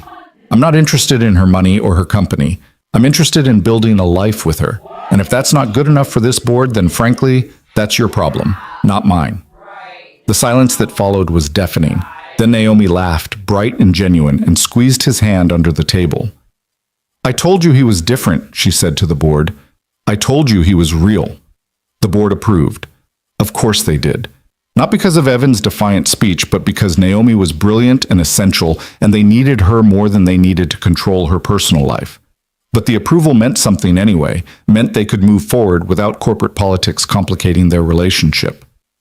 They set a date for April. Just 2 months away, which seemed impossibly fast until Evan realized they'd been working toward this since that first impossible question in the restaurant. Why wait when they both knew what they wanted? The planning was simple. Neither of them wanted a big wedding. They invited close family and a handful of friends to a ceremony in Evan's backyard, where spring flowers were just beginning to bloom. Mia would be the flower girl. Claire would stand as Evan's witness. Naomi's younger brother would fly in from California to stand with her. Everything was falling into place with surprising ease, until the school art show. It happened 3 weeks before the wedding. Mia had been working on a special project for weeks, refusing to show Evan, insisting it was a surprise. The art show was scheduled for a Thursday evening, and of course Naomi would be there. She came to everything now: school events, parent-teacher conferences, the doctor's office when Mia had strep throat. She'd moved into their lives so completely that Evan couldn't remember what it had been like before her. They arrived at the elementary school gym to find it transformed into a gallery, children's artwork covering every available surface. Parents milled around with cups of weak coffee and proud smiles. Mia grabbed both their hands and dragged them toward her display, bouncing with excitement. "There, look, that's mine!" The artwork was a mixed media piece: paint, collage, photographs carefully arranged. At the center was a photo of Evan and Mia that Naomi had taken at the park last month. Surrounding it were smaller images. Naomi helping Mia with her homework, the three of them baking cookies, family dinners around the kitchen table. And bordering everything were hand-painted flowers and the words, "My family," in Mia's careful lettering. "It's beautiful, Princess," Evan said, his throat tight. "Naomi's in it because she's my new mom now," Mia announced proudly. "Mrs. Patterson said I could put whoever I wanted in my family picture, and I wanted Naomi." A voice behind them, cold and sharp, cut through the moment. "So you've replaced Sarah already?" Evan turned to find Rebecca standing there, his late wife's sister, someone he hadn't seen in over a year. She'd cut them off after Sarah died, unable to handle her grief, disappearing from their lives completely. Now she stood in the elementary school gym looking at Mia's artwork with an expression of pure betrayal. "Rebecca," Evan said carefully, "I didn't know you'd be here. Clearly. Otherwise you might have hidden your new replacement family." Rebecca's eyes were hard. "How long has this been going on? How long have you been parading some stranger in front of my niece, trying to make her forget her real mother?" "That's not what's happening," Naomi said quietly, but Rebecca ignored her. "Sarah's been gone 3 years, Evan. 3 years, and you've already found someone to take her place. Someone to be Mia's new mom, like the old one doesn't matter anymore." The words landed like physical blows. Around them, other parents were starting to stare, and Mia had gone very quiet, sensing the tension even if she didn't understand all the words. "Rebecca, this isn't the place," Evan started. "No? Then where is the place? When were you planning to tell me that you're erasing my sister from her own daughter's life?" "Nobody's erasing anyone," Evan said, trying to keep his voice level despite the fury building in his chest. "Sarah will always be Mia's mother. We talk about her every day, but Mia deserves to have people who love her in her life, and Naomi is a stranger, some woman you've known for what, a few months? And you're already letting Mia call her mom? Mia chose that herself. Nobody forced, because you let her, because you didn't protect Sarah's memory, because you were so desperate not to be alone that you jumped at the first woman who showed interest." The accusation hung in the air, ugly and sharp. Evan felt everyone's eyes on him. Parents, teachers, children. He felt exposed, judged, and underneath it all ran a current of guilt that Rebecca had tapped into with surgical precision. Was she right? Had he moved too fast? Had he betrayed Sarah's memory by falling in love again? "I think you should leave," he said to Rebecca, his voice harder than he'd meant it to be. "Oh, I'll leave. But I want you to know that Sarah would be devastated. She trusted you to take care of Mia, and this is what you've done. Replaced her with the first available substitute." Rebecca turned and walked away, and the gym erupted in whispers. Evan stood frozen, feeling the weight of everyone's judgment, feeling the truth of Rebecca's words settle into his bones. He'd moved on. He'd fallen in love. He'd let someone new into his daughter's life. And maybe that made him selfish. Maybe that made him a bad husband to Sarah's memory. "Evan," Naomi said softly. He looked at her. really looked at her, and suddenly all he could see was the impossibility of what they'd been trying to do.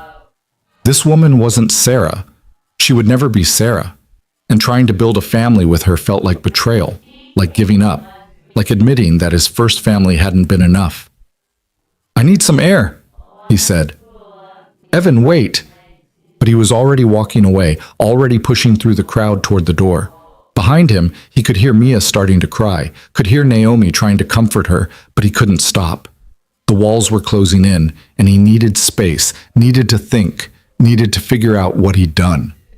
Outside, the evening air was cool and sharp. Evan leaned against the building, trying to catch his breath, trying to silence the voice in his head that sounded uncomfortably like Rebecca.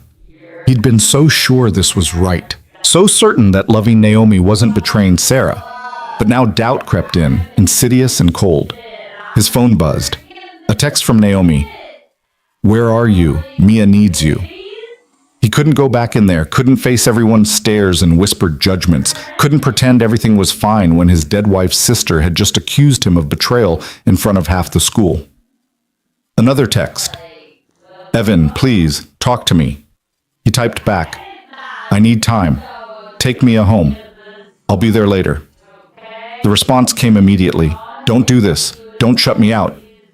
But he was already walking to his car, already driving with no destination in mind, already trying to outrun the guilt that chased him.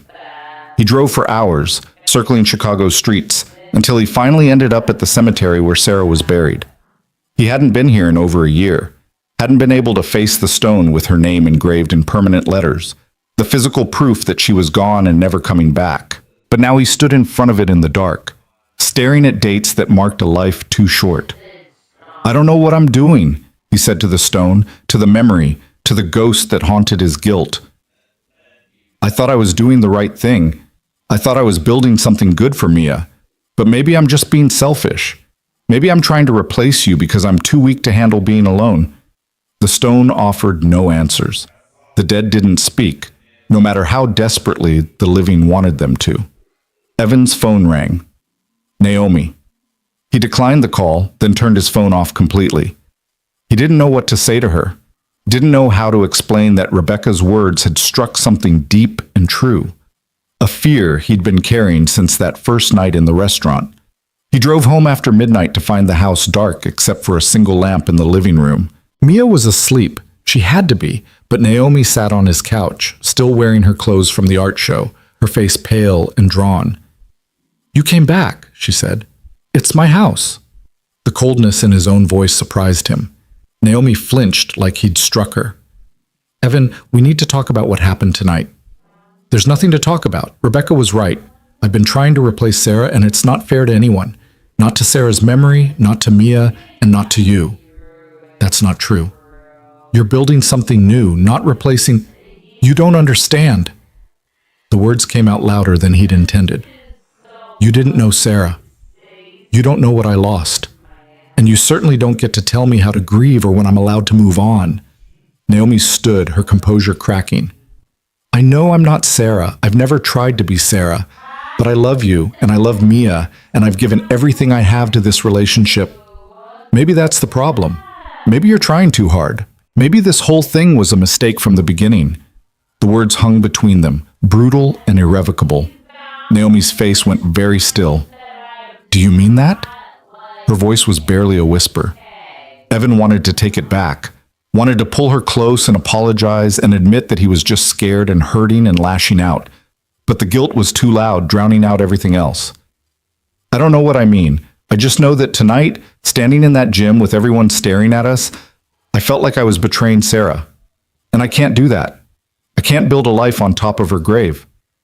"So what are you saying? You want to call off the wedding?" "I'm saying I need time to think. I'm saying maybe we moved too fast. I'm saying maybe Rebecca was right, and I've been selfish and desperate, and I'm just convenient," Naomi finished, her voice hollow. "A solution to your problem. That's all I've ever been, isn't it? Not someone you love, but someone who filled a gap." "That's not fair." "No. Then what is this, Evan? Because I stood in that gym tonight and watched a woman attack us, attack our relationship, attack everything we've been building, and you ran. You didn't defend us. You didn't defend me. You just ran. I needed space. No, you needed an excuse to doubt this. You've been waiting for a reason to bail, and Rebecca gave it to you. Naomi's voice broke. I should have known. I should have realized that I'd always be second to a ghost, that no matter what I did, I'd never be enough. Naomi, that's not... I'm leaving, she said, grabbing her purse. I'll give you all the time you need to think.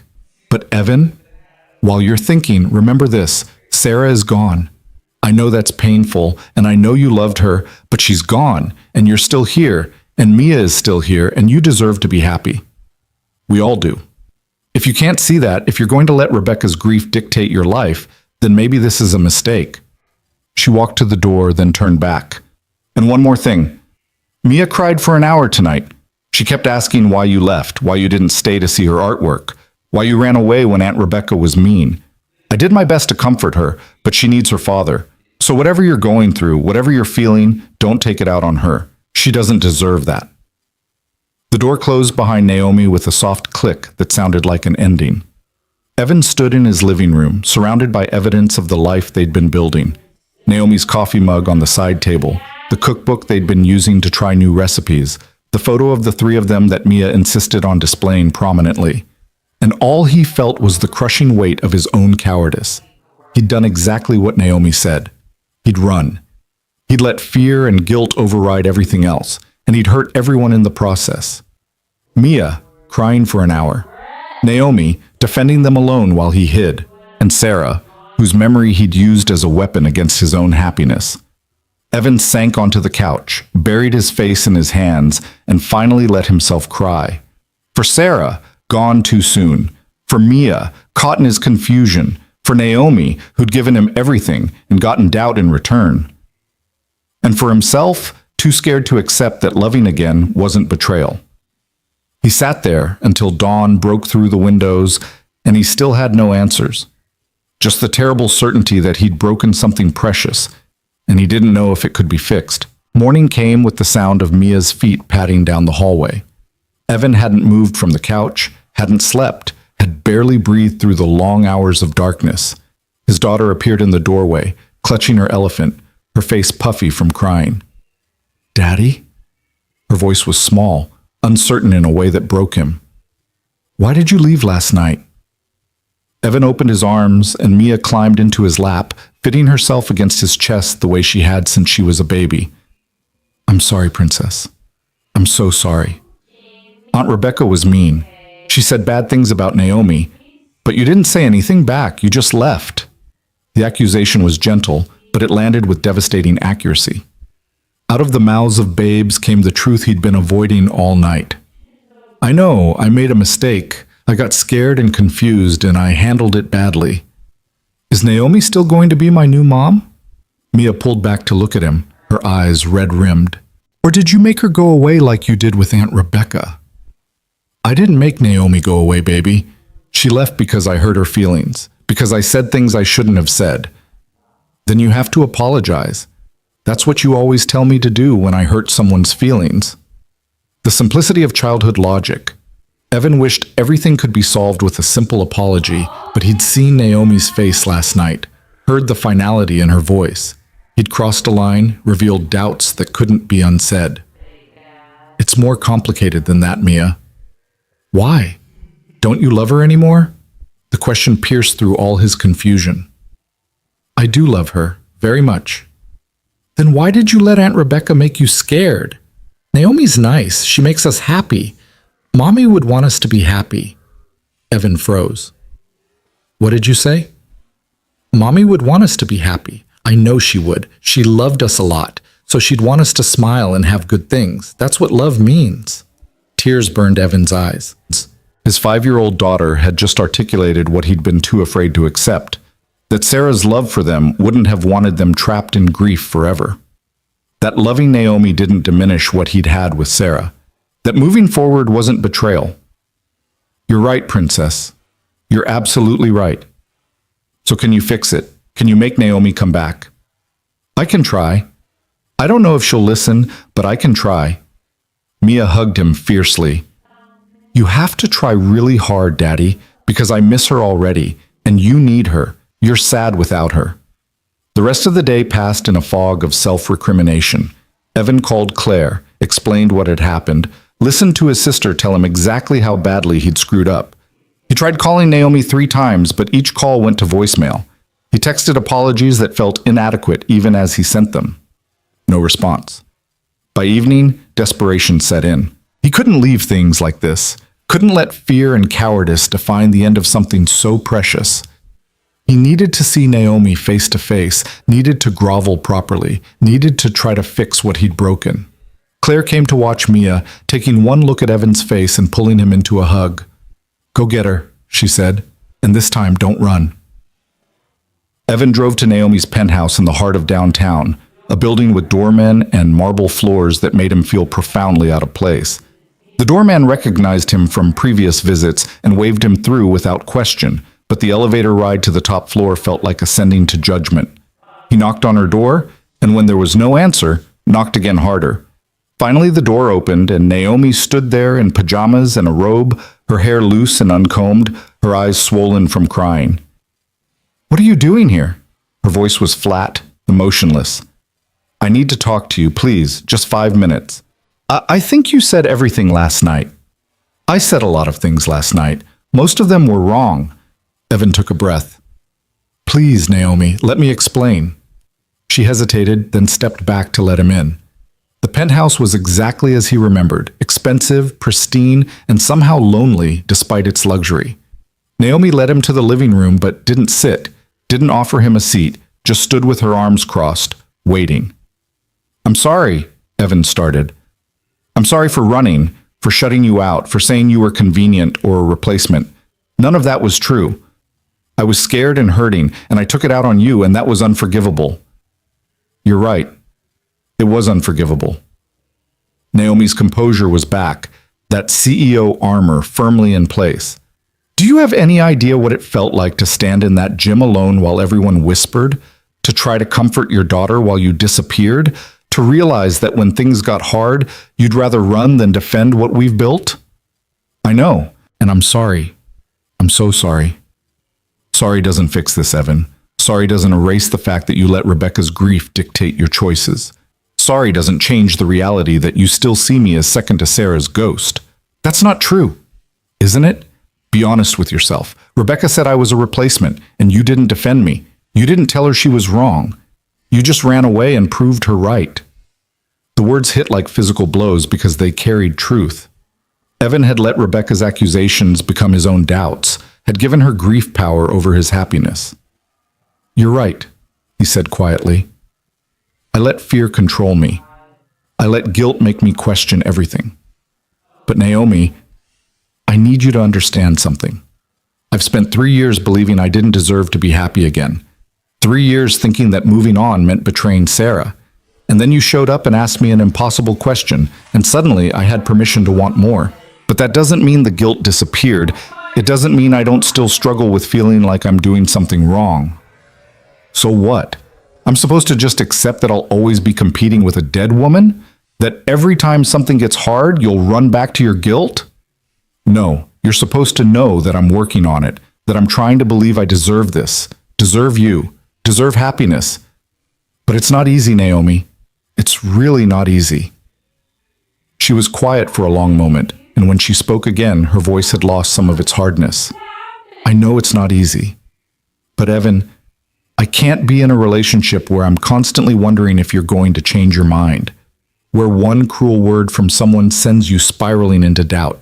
I need you to be sure, completely sure, and last night showed me that you're not. I am sure. About you. About us. About wanting to build a life together. Then why did you run?" The question hung in the air, demanding honesty. Evan forced himself to give it. "Because Rebecca said what I've been afraid to admit to myself. That maybe I'm being selfish. That maybe Mia deserves better than watching me stumble through trying to build a new family. That maybe Sarah would be disappointed in how quickly I moved on." He took a shaky breath, and hearing those fears spoken out loud in front of everyone made them feel real and true and impossible to fight. "But they're not true, Evan. Sarah would want you to be happy. and Mia is thriving with me in her life. You know both those things. You told me so yourself. I know. And this morning Mia said almost exactly that. She told me her mommy would want us to be happy. That love means wanting good things for the people you care about. Naomi's expression softened slightly. She's a wise kid. She is. Wiser than me, apparently. Evan stepped closer. Naomi, I messed up. I let fear override everything else. But I'm here now, and I'm asking you to give me another chance. Not because I deserve it, but because what we have is worth fighting for. Is it? Because from where I'm standing, it looks like you're going to run every time someone questions us, every time it gets hard. Then I need to prove to you that I won't. I need to show you that I'm committed to this, to us, no matter what anyone else says. How? How are you going to prove that? Evan didn't have a perfect answer. He just had the truth, raw and desperate. By showing up, by defending you when people question us, by choosing you openly and consistently, even when it's uncomfortable, by not running the next time I get scared. And if Rebecca comes back, if other people judge us, if someone else tells you this is wrong, then I tell them to mind their own business. Then I stand beside you and make it clear that you're not a replacement or a convenience. You're the woman I love, the woman I want to marry, the woman who's become essential to my and Mia's happiness. Naomi's eyes filled with tears. You really mean that? Every word. I love you, Naomi, and I'm sorry it took me breaking your heart to realize how much. She was quiet for so long that Evan thought she might tell him to leave, that his apology had come too late. But then she spoke, her voice barely above a whisper. I was so angry last night, so hurt. I thought about calling off the wedding, about ending this before I got hurt worse. But the truth is, I don't want to lose you. I don't want to lose Mia. I don't want to go back to being alone.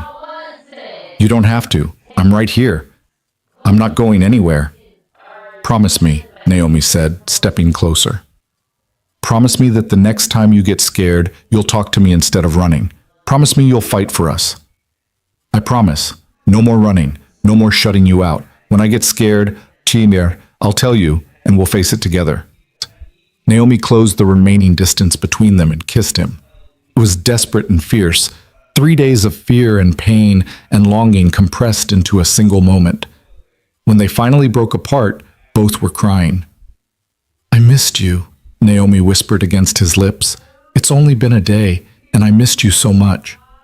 I missed you too, and Mia missed you. She asked me this morning if I'd made you go away like I did with Rebecca. Naomi laughed through her tears. What did you tell her? That I hurt your feelings and needed to apologize. She told me to try really hard because she misses you and I'm sad without you. She's not wrong. She rarely is. Evan pulled Naomi closer. Come home with me. Please. Mia needs to see that we're okay, that I didn't break our family. Okay, let me get dressed. They drove back to Evan's house in Naomi's car, and when they walked through the door together, Mia launched herself at Naomi with a squeal that probably disturbed the neighbors. You came back, Daddy fixed it. Naomi caught her, lifting Mia easily. He did. He apologized very well. I told him he had to. That's what you do when you hurt someone's feelings. You're absolutely right. Naomi met Evan's eyes over Mia's head. And your daddy listened. Claire appeared from the kitchen, relief evident on her face. Well, it's about time. Evan Brooks, you're an idiot, but I'm glad you came to your senses. Thanks, Claire. Your support means everything. Shut up and hug your fiancé properly. They spent the evening as they had so many times before. Dinner around the kitchen table, Mia chattering about school, Naomi and Evan exchanging glances that said more than words. After Mia went to bed, they sat on the couch, Naomi curled against Evan's side, and talked about everything that had happened. I need to make things right with Rebecca, Evan said. Not for her sake, but for mine. I need her to know that loving you doesn't mean forgetting Sarah. Do you want me there when you talk to her? Actually, yes. I think you should be. Because part of making things right is showing her that you're not a replacement, that what we have is different, but equally real. That's brave, and probably going to be very uncomfortable. Probably. But running from discomfort got us here. I'm done running. It took 3 phone calls before Rebecca agreed to meet them. When she finally did, she suggested a coffee shop neutral territory, somewhere public where emotions would have to stay contained. Evan and Naomi arrived together, hands linked, united in a way they hadn't been at the art show. Rebecca was already there, looking older than Evan remembered, grief etched into lines around her eyes. She watched them approach with visible tension, and for a moment Evan thought she might leave. But she stayed seated, and he took that as permission to continue. "Thank you for meeting us," he said, sliding into the booth across from her. Naomi sat beside him, close enough that their shoulders touched. "I wasn't sure I should, but I've been thinking about what I said at the art show, and I wanted a chance to explain.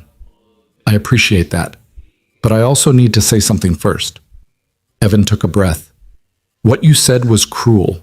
It was unfair to Naomi, unfair to Mia, and it came from a place of your pain, not truth.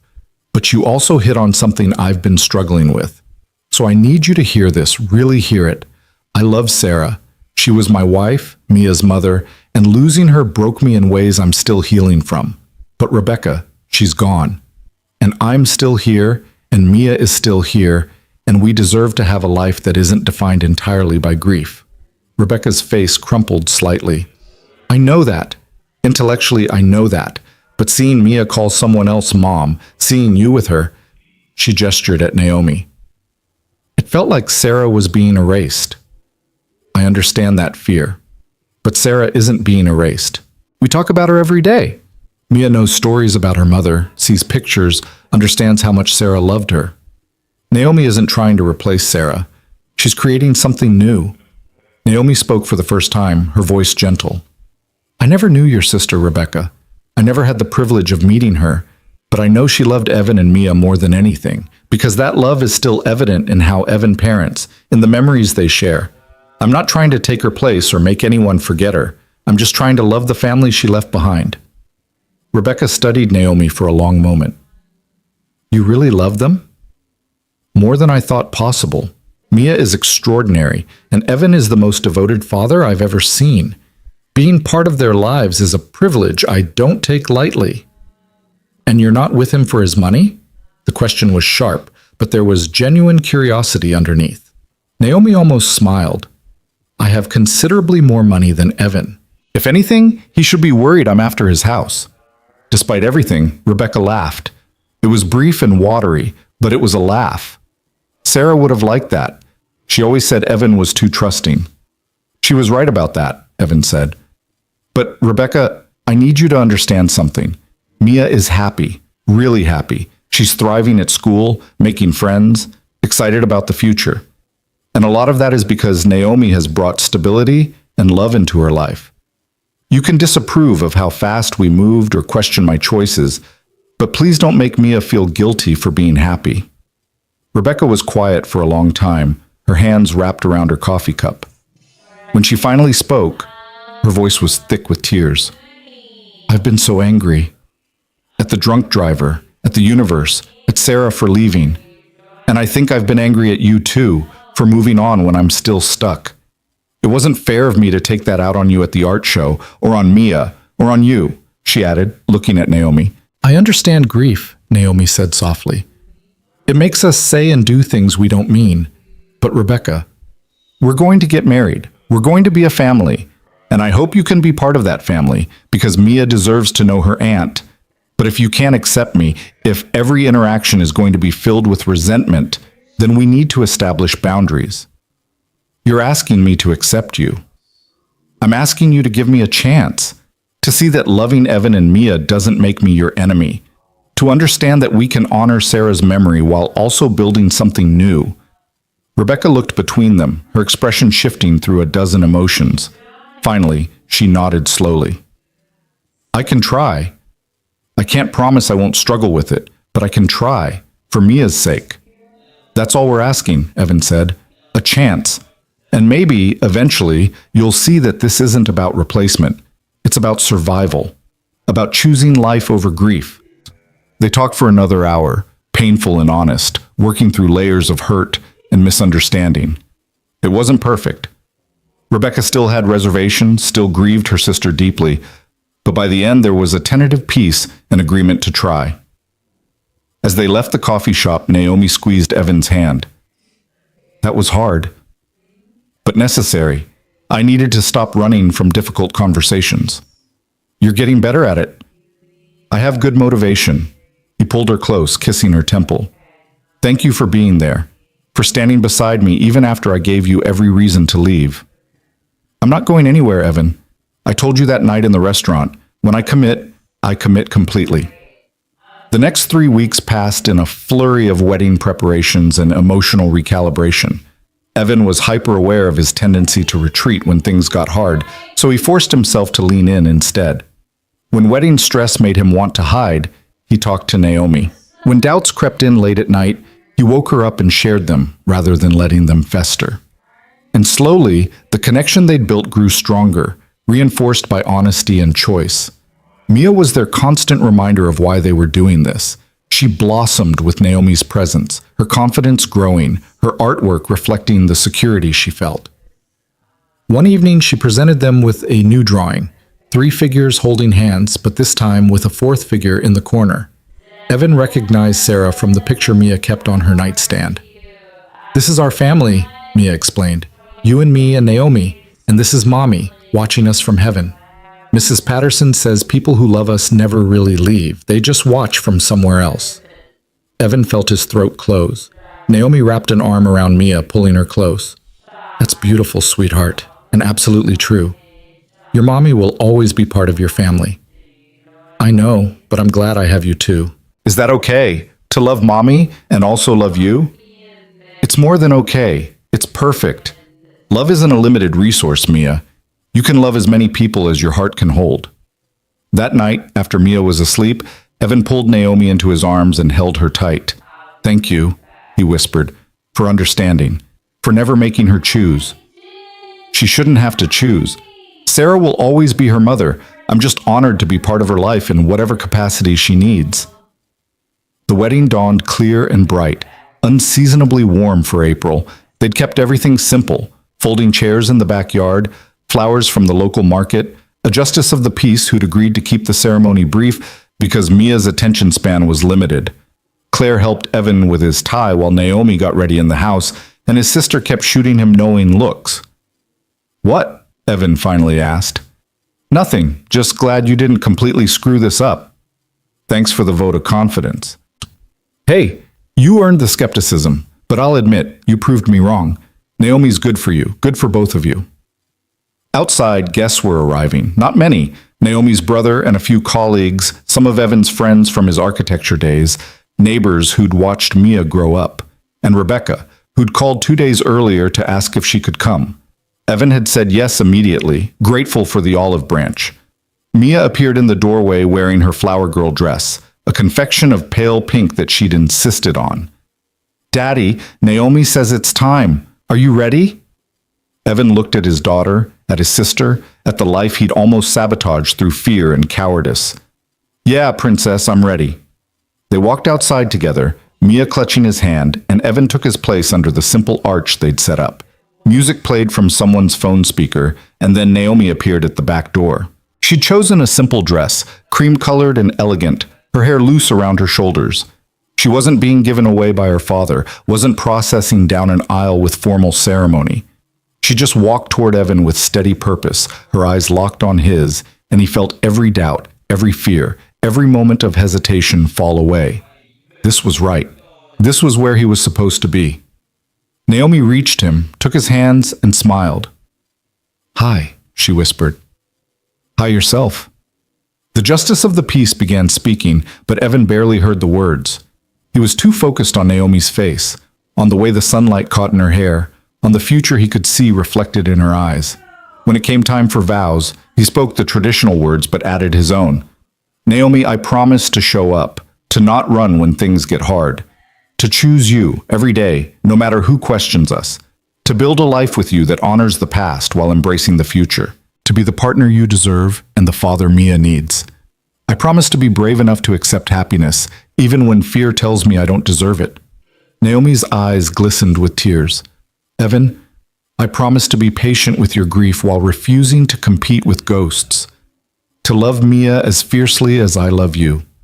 to stand beside you through every challenge and celebrate every joy, to choose this family, this life, every single day, and to remind you, whenever you forget, that you deserve all the happiness the world can offer.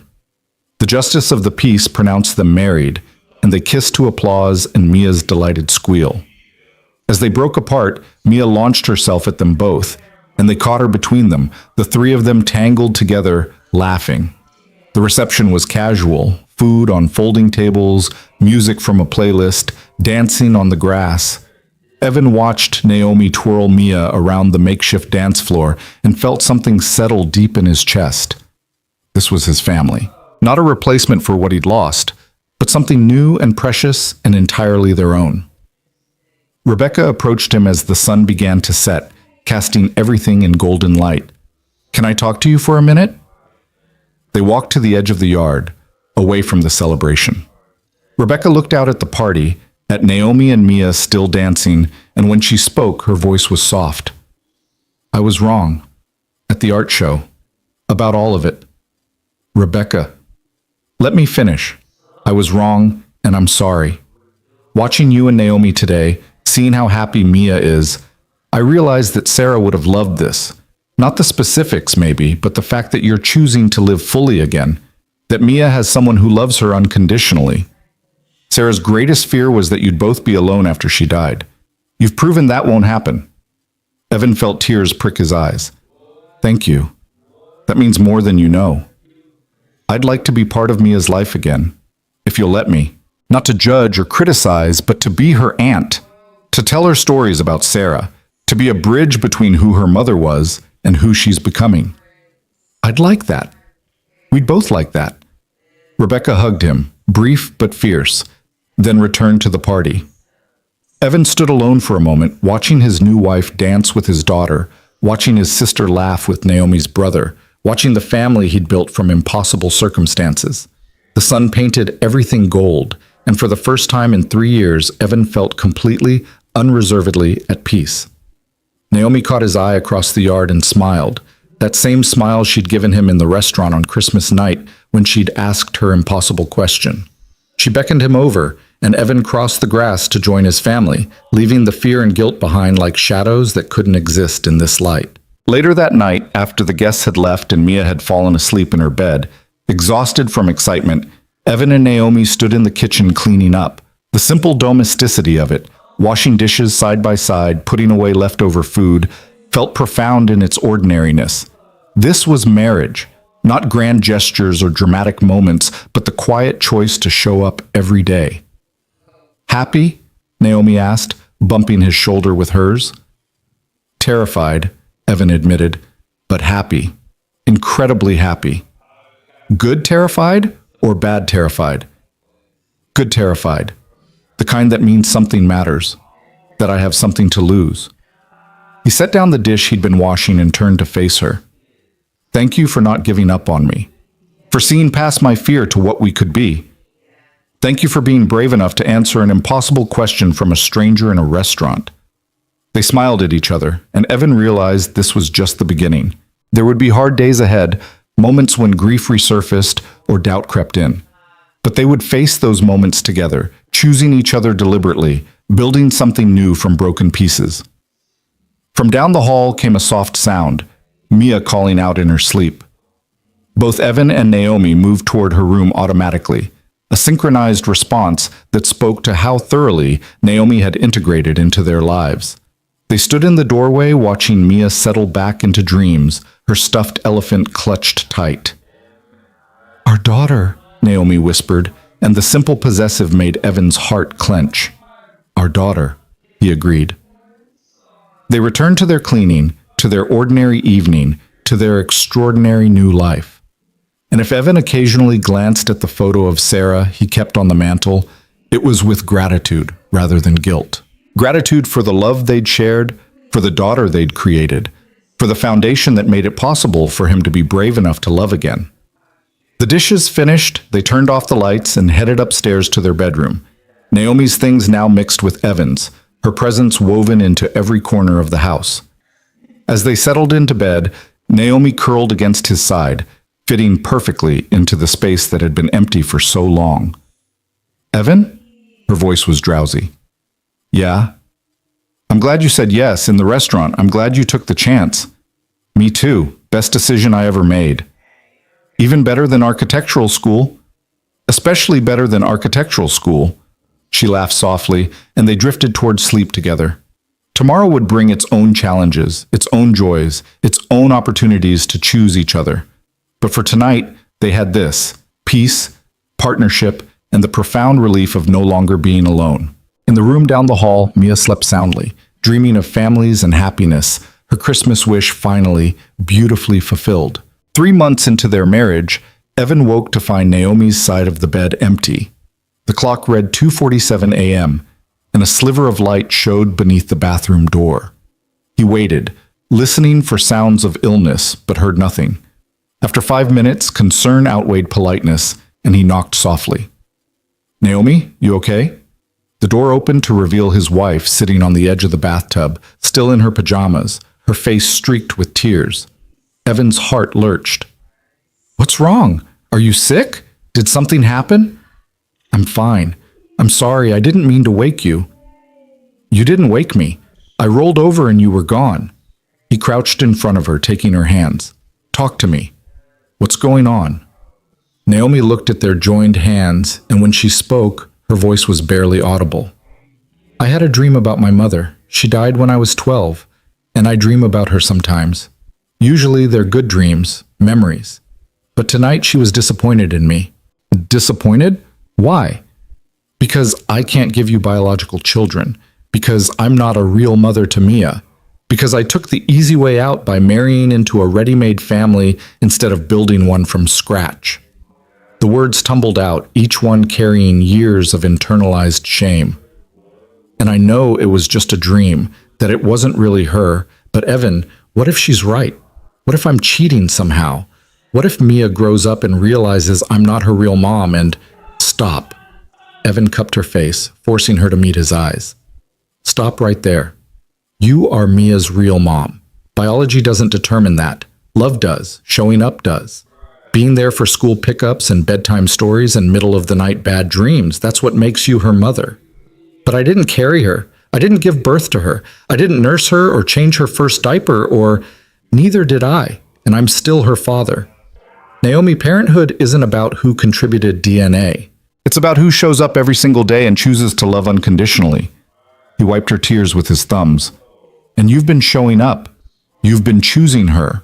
Every single day since New Year's Eve, you've been choosing us. What if it's not enough? What if one day she needs something I can't give her because I'm not her biological mother? Then we'll figure it out together. That's what families do. They adapt and problem solve and love through the complications. Evan pulled her close. But I need you to hear this. You didn't take the easy way out. Building a relationship with someone else's child is incredibly hard. You've had to earn Mia's trust, learn her quirks, navigate the grief of her losing Sarah. None of that was easy. You've worked for this, and you've earned your place in our family. Naomi clung to him, her tears soaking his shirt. I'm scared I'll never be enough. That there'll always be this gap between us because I didn't start from the beginning. You know who else didn't start from the beginning? Every step-parent in the world, every adoptive parent, every person who chose to love a child who wasn't biologically theirs. And you know what? Their love isn't less real or less valid. It's just different. And different doesn't mean inferior. They sat on the bathroom floor, Evan holding Naomi while she cried out 3 decades of accumulated pain about her infertility, her mother's death, her fear of never being enough. He didn't try to fix it or minimize it. He just held her and let her feel everything she'd been suppressing. Eventually, the tears subsided. Naomi pulled back, wiping her face with shaking hands. I'm sorry. I didn't mean to fall apart like that. Don't apologize. This is what marriage is, holding each other through the hard moments. Evan stood, pulling her up with him. Come on, let's go back to bed. They crawled under the covers, and Naomi curled into his side, her breathing gradually evening out. Just as Evan thought she'd fallen asleep, she spoke again. Evan, thank you for not making me feel crazy. You're not crazy, you're human, and I love you exactly as you are. The next morning, Mia bounced into their bedroom at her usual ungodly hour, launching herself onto the bed with the grace of a small tornado. Pancakes! We need pancakes! It's Saturday! Naomi caught her mid-bounce, pulling Mia into a hug. Good morning to you too, sunshine. Morning, Mommy. Morning, Daddy. Can we make the ones with chocolate chips? Evan watched Naomi's face transform at the casual, Mommy! Watched years of insecurity momentarily silenced by his daughter's uncomplicated acceptance. Naomi met his eyes over Mia's head, and he smiled, hoping she understood what he was trying to communicate. See? You're her mother. She chose that word herself. You're enough. They made pancakes together, the three of them crowded in the kitchen, flour everywhere, Mia narrating her elaborate plans for the day. It was ordinary and perfect, the kind of morning that would have seemed impossible 6 months ago in that restaurant on Christmas night. After breakfast, while Mia was absorbed in her cartoons, Naomi pulled Evan aside. I want to formally adopt her. I know we've talked about it vaguely, but I want to make it official. I want legal recognition that she's my daughter too. Evan felt his chest tighten with emotion. Are you sure? It's a big step. I'm completely sure. I want my name on her school forms. I want legal rights to make medical decisions. I want her to know, without any doubt, that I'm committed to being her mother forever. Then let's do it. Let's make you officially mom. They started the adoption process the following week, meeting with lawyers who walked them through the requirements. Since Sarah's parental rights had ended with her death and there were no other legal complications, the process would be relatively straightforward. Still, it required paperwork and home visits and court appearances that stretched over months. Mia was thrilled when they told her.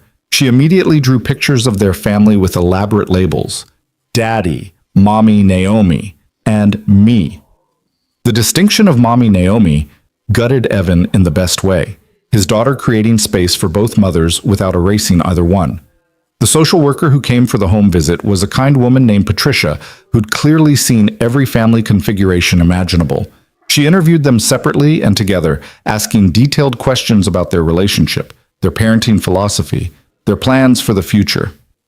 When she sat down with Mia alone, Evan and Naomi waited in the kitchen, both tense. What if she says something that makes them think this isn't working? Naomi worried. Mia loves you. She'll tell them that. 20 minutes later, Patricia emerged with Mia skipping beside her. Mr. and Mrs. Brooks, I've completed my assessment. I'll be recommending approval for the adoption. Naomi's hand flew to her mouth. Really? Really? Mia is clearly thriving. She speaks about you, Mrs. Brooks, with genuine affection and trust. She understands the adoption process and is enthusiastically in favor of it. And observing your family dynamic, it's evident that you've created a loving, stable home. Patricia smiled. Honestly, this is one of the most straightforward cases I've handled. You're doing everything right. After Patricia left, Naomi sank onto the couch, overwhelmed. Mia climbed into her lap, sensing her emotion. Don't be sad, Mommy. She said yes. Now you can be my real for always mom. I am sad, baby. I'm happy sad. Does that make sense? Like when Daddy cries at the end of movies? Evan laughed from the doorway. Exactly like that. The court date was set for August, 4 months away. In the meantime, life continued its forward momentum. Naomi had settled into a new rhythm at work, delegating more and leaving the office at reasonable hours. Evan had taken on a few architectural projects, finding joy in creative work he'd abandoned after Sarah's death. Mia finished kindergarten with glowing reports from her teacher about her confidence and creativity. Summer brought long days at the park, weekend trips to the beach, lazy mornings where they stayed in pajamas until noon. They were building traditions: Friday movie nights, Sunday morning farmers market visits, bedtime stories where they all piled into Mia's bed. Slowly, the house stopped feeling like Evan's house and became their house, filled with Naomi's books and Mia's artwork and evidence of their blended life. Rebecca became a regular presence, stopping by for Sunday dinners, taking Mia to the zoo, sharing stories about Sarah that kept her memory alive without making it painful. The tension from the art show had dissipated, replaced by tentative friendship. One evening, after Mia was in bed, Rebecca pulled Naomi aside. I owe you an apology. A real one. not the half-hearted thing I said at the coffee shop. Rebecca, you don't. I do. I was horrible to you. I said things that were cruel and untrue because I was drowning in my own grief and needed someone to blame. But watching you with Mia these last few months, seeing how you've loved her, I realize you're not replacing Sarah. You're honoring her by taking care of the people she loved most. Naomi's eyes filled with tears. Thank you. That means everything. Sarah would have liked you, I think. You're strong and smart and you don't take crap from anyone. Those were qualities she valued. Rebecca smiled slightly. And she would have been grateful that Mia has you, that Evan has you, that neither of them is alone. I'm the grateful one. They gave me a family when I thought I'd never have one. The two women hugged, and Evan watched from the kitchen doorway, marveling at how far they'd all come, how love and forgiveness could transform even the most broken situations into something beautiful. As the court date approached, nerves set in. Naomi became anxious, convinced something would go wrong, that the judge would see some fatal flaw in their family. Evan spent hours reassuring her, reminding her of Patricia's glowing recommendation, of Mia's enthusiasm, of the life they'd built together. The morning of the court appearance, they dressed carefully. Naomi in a professional but warm navy dress, Evan in his suit, Mia in her favorite purple dress with flowers. Claire met them at the courthouse for moral support, along with Naomi's brother who'd flown in from California. The courtroom was less intimidating than Evan had feared, just a small room with the judge's bench and a few rows of seats. The judge, a woman in her 60s with kind eyes, reviewed their file while they waited. Mr. Brooks, Mrs. Brooks, I've read through your case file and social services recommendation. I also have a letter here from Mia's kindergarten teacher, several character references, and what appears to be a drawing. She held up one of Mia's family portraits. That's mine, Mia said proudly. I wanted the judge to see our family. It's beautiful, Mia. Now, I'd like to ask you some questions. Is that okay? Yes, ma'am. Do you understand what we're doing here today? We're making Mommy Naomi my legal mom.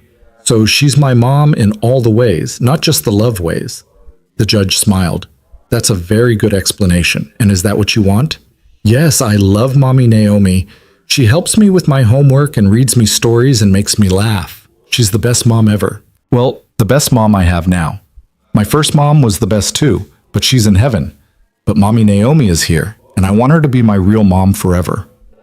Evan watched Naomi fight tears at Mia's simple declaration. The judge's expression had softened, and she nodded slowly. Thank you, Mia. That's very clear. She turned to Naomi.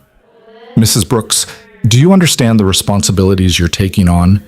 That this adoption will make you legally and permanently Mia's mother with all the rights and obligations that entails? Yes, Your Honor, I understand completely, and I accept those responsibilities gladly. Mia is already my daughter in every way that matters. This just makes it official. Mr. Brooks, you consent to this adoption? Absolutely, Your Honor. Naomi has been an incredible mother to Mia. This is just recognizing what's already true. The judge reviewed their paperwork one more time, then smiled. Well, I don't see any reason to delay. Based on the evidence presented, the recommendation from social services, and Mia's clear preference, I'm granting the petition for adoption. Mrs. Naomi Brooks, you are now legally recognized as Mia's mother. Congratulations. The gavel came down, and Mia shrieked with joy.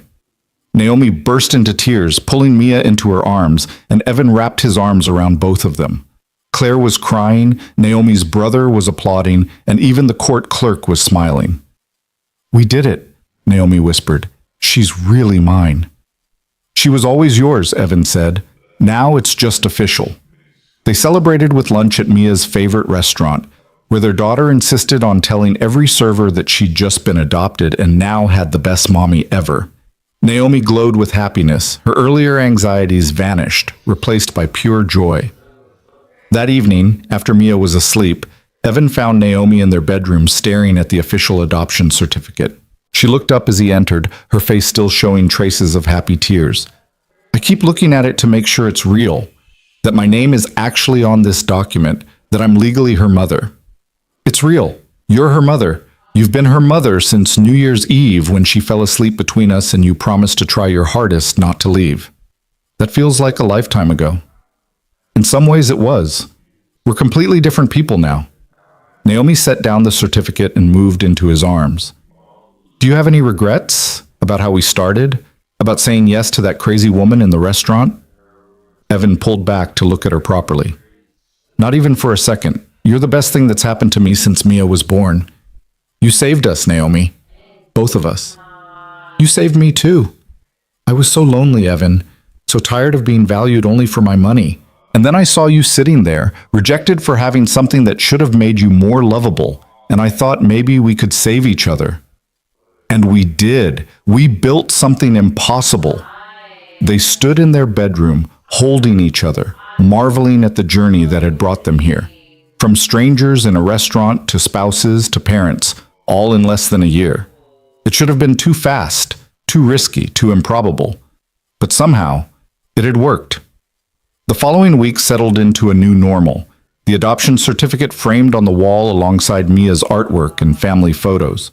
Naomi's confidence as a mother grew, her last lingering doubts silenced by legal recognition. She stopped second-guessing her instincts, stopped apologizing for not being Mia's biological mother, stopped waiting for someone to tell her she didn't belong. One Saturday morning in September, Evan woke to find both Naomi and Mia missing from the house. A note on the kitchen counter read, "Gone to the bakery, back soon with surprises. Your girls." Your girls. 2 words that encompassed everything they'd built. They returned an hour later with pastries and flowers, Mia announcing they'd wanted to make the morning special for no reason except they loved him.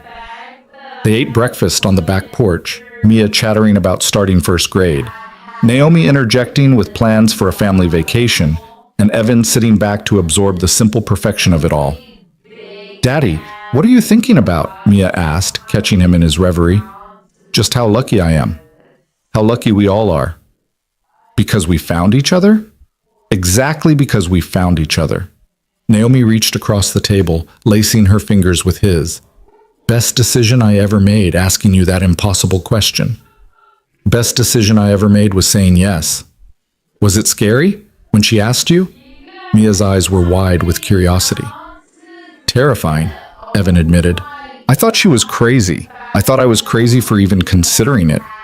But you did it anyway. I did. Because sometimes the scariest things are the most important things. Sometimes you have to be brave even when you're afraid. Mia absorbed this with the seriousness of a 6-year-old philosopher.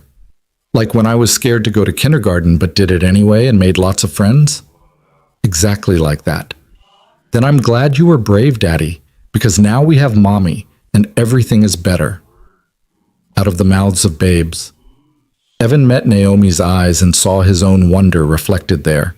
They'd taken an insane risk, built a family on the foundation of mutual desperation and impossible hope. And somehow it had worked. Not because it was perfect, but because they chose each other every day. Because they faced fear together instead of running from it. Because they believed that broken people could heal each other if they were brave enough to try. Later that afternoon, while Mia played in the backyard, Evan and Naomi stood at the kitchen window watching her. She was creating an elaborate castle in her sandbox, narrating the entire story to her stuffed animals arranged as an audience. "She's so happy," Naomi said softly. "When I think about how we were all struggling just a year ago, you and Mia alone, me desperately lonely, and now look at us." "Look at us," Evan echoed, "a family that shouldn't work on paper but works perfectly in reality." "Do you think we'll always be this happy?" "I think we'll have hard days, challenges, moments where we struggle. But yeah, I think the foundation is strong enough to weather anything." Naomi leaned her head on his shoulder. "I never thought I'd have this. A husband who loves me for me, not my money. A daughter who calls me mommy without hesitation. A home that feels like mine. I thought those things were reserved for other people. I thought I'd used up my chance at happiness when I married Sarah. That losing her meant giving up on ever having a partner again. I thought Mia and I would muddle through alone, and that would have to be enough. And now? Now I know that love isn't limited, that there's no quota on happiness, that saying yes to you wasn't betraying Sarah, It was honoring the love she taught me by being brave enough to love again. They watched Mia play, watched the late afternoon sun paint everything golden, watched their daughter be exactly what she was, a happy, confident child who knew she was loved by two parents who would do anything for her. This was the future neither Evan nor Naomi had imagined for themselves, the life that had started with an impossible question on the worst night and transformed into everything they needed. That evening, they returned to Marcello's, the Italian restaurant where everything had begun. Evan had made reservations for their 6-month anniversary, wanting to mark the occasion by returning to where it all started. They sat at a different table, but the atmosphere was the same. Dim lighting, flickering candles, couples leaning close in conversation. Mia was with Claire for the evening, giving them rare time alone. "Do you remember what you were feeling that night?" Naomi asked after they'd ordered. "Before I approached you? Hopeless? Defeated? Absolutely certain I'd be alone forever." Evan reached across the table for her hand. "I'd accepted that having Mia meant giving up on finding a partner, that I'd spend the rest of my life watching other people have what I couldn't. I felt the same way. Resigned to being valued only for my money, convinced I'd never find someone who wanted me for myself, never have the family I desperately wanted." She smiled. "And then I saw you, looking exactly how I felt, and something clicked, like maybe we could fix each other's impossible problems. And we did. We actually did. We did more than that. We built something real, something that started as practical problem solving but became genuine love." Naomi squeezed his hand. "I love you, Evan Brooks. Not because you solved my problem or gave me a family. I love you because you're kind and brave and an incredible father, because you make me laugh and hold me when I cry and never make me feel like I'm too much. I love you too, for your strength and intelligence and the way you love Mia like she's always been yours, for challenging me to be braver than I think I can be, for asking me that impossible question and refusing to let me hide in my grief." They toasted to impossibility, to courage, to the strange alchemy that had transformed two broken strangers into a whole family. Around them, other diners celebrated their own occasions, oblivious to the quiet miracle happening at the corner table. On the drive home, Naomi was quiet, staring out the window at the passing city lights. Evan glanced over, concerned. "You okay?" "More than okay. I'm just thinking about how different everything is from a year ago. How I was sitting in that restaurant alone on Christmas, watching you get rejected, and decided to take the biggest risk of my life. It could have gone so wrong, but it didn't." "But it didn't," she agreed, turning to smile at him. "It went impossibly, perfectly right." They picked up Mia from Claire's, their daughter sleepy and pliant, full of stories about her evening with her aunt. As Evan carried her to the car, Mia mumbled against his shoulder. "Did you have fun on your date?" "We did, Princess. I'm glad you found Mommy. She makes you happy. She makes us both happy. That's because she's perfect for us, like she was made just to be our family." Evan met Naomi's eyes over Mia's head, and they shared a smile. Not made for them, but chosen. Carefully, deliberately, bravely chosen despite every reason to say no. That's what made it work. Not destiny or fate, but conscious daily decision to love each other through every challenge. At home, they tucked Mia into bed together, a nightly ritual they'd perfected over months. Naomi brushed Mia's hair back from her face while Evan arranged her stuffed animals. "Love you, Mommy. Love you, Daddy," Mia mumbled, already halfway to sleep. "Love you too, sweetheart," they responded in unison, and Mia smiled at the harmony of their voices. In their own bedroom, Evan pulled Naomi close, both of them tired and content. "Thank you," he said into the darkness. "For what?"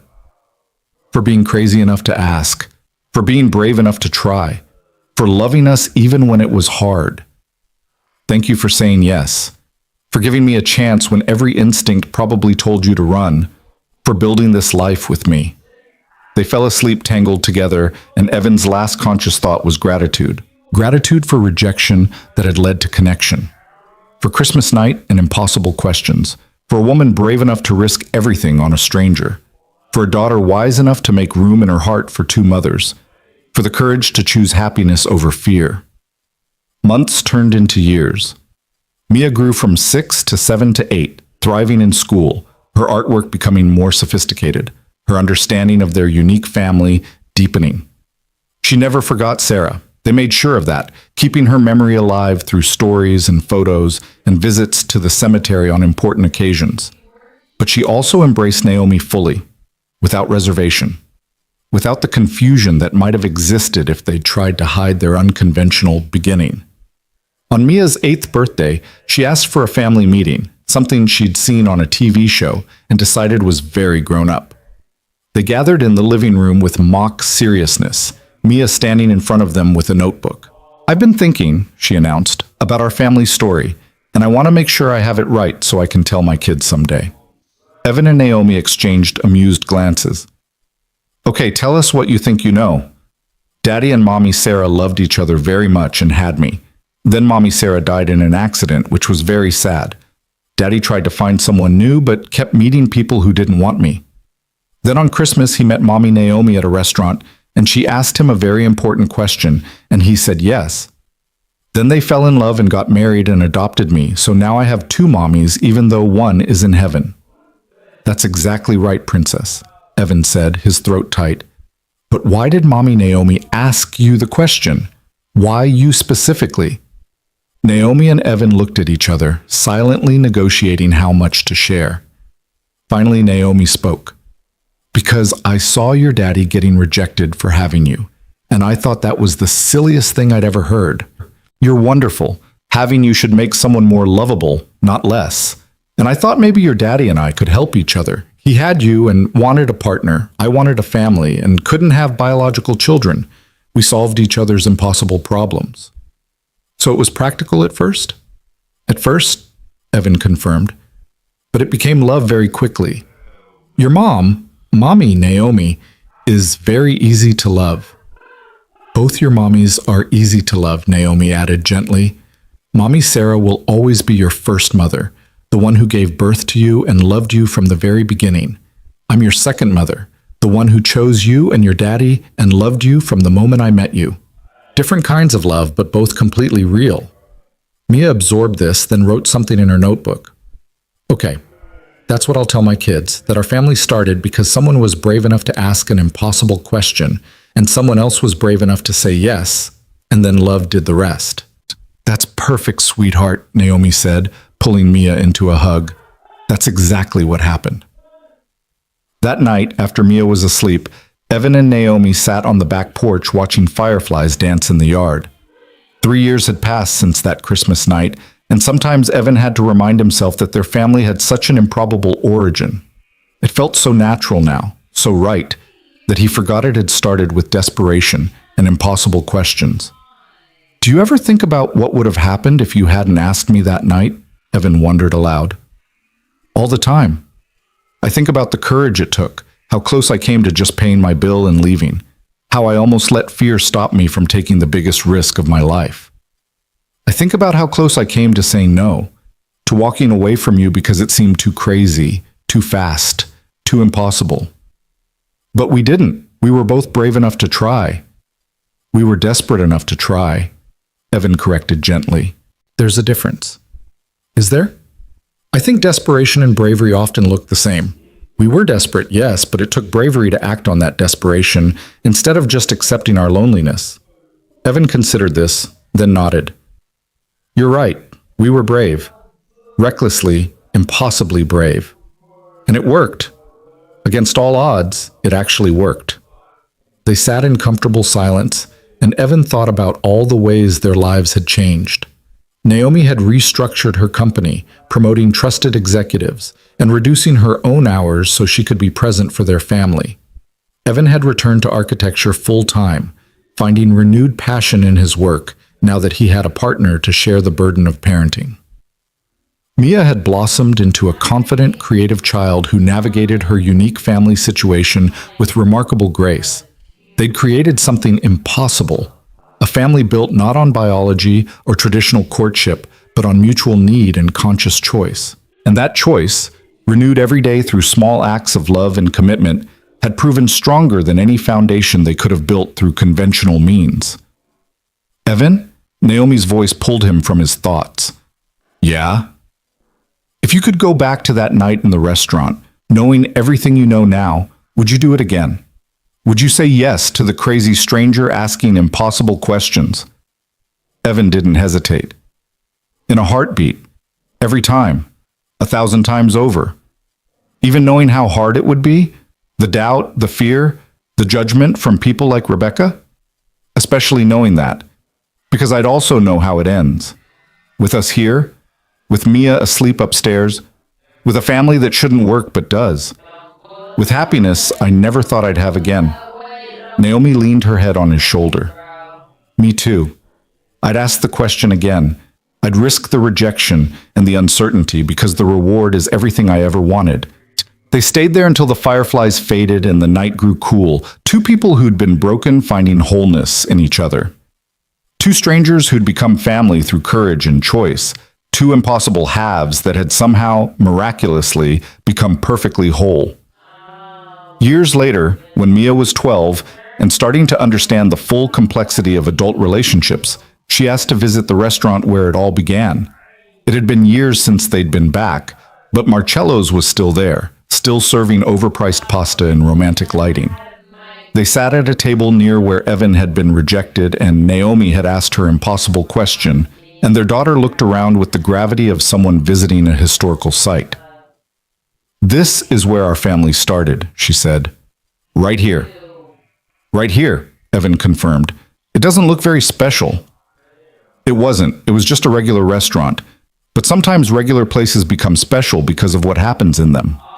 Mia turned to Naomi. "Were you really scared when you asked Daddy the question?" "Terrified. I thought he'd say no. I thought he'd think I was crazy. I almost didn't ask."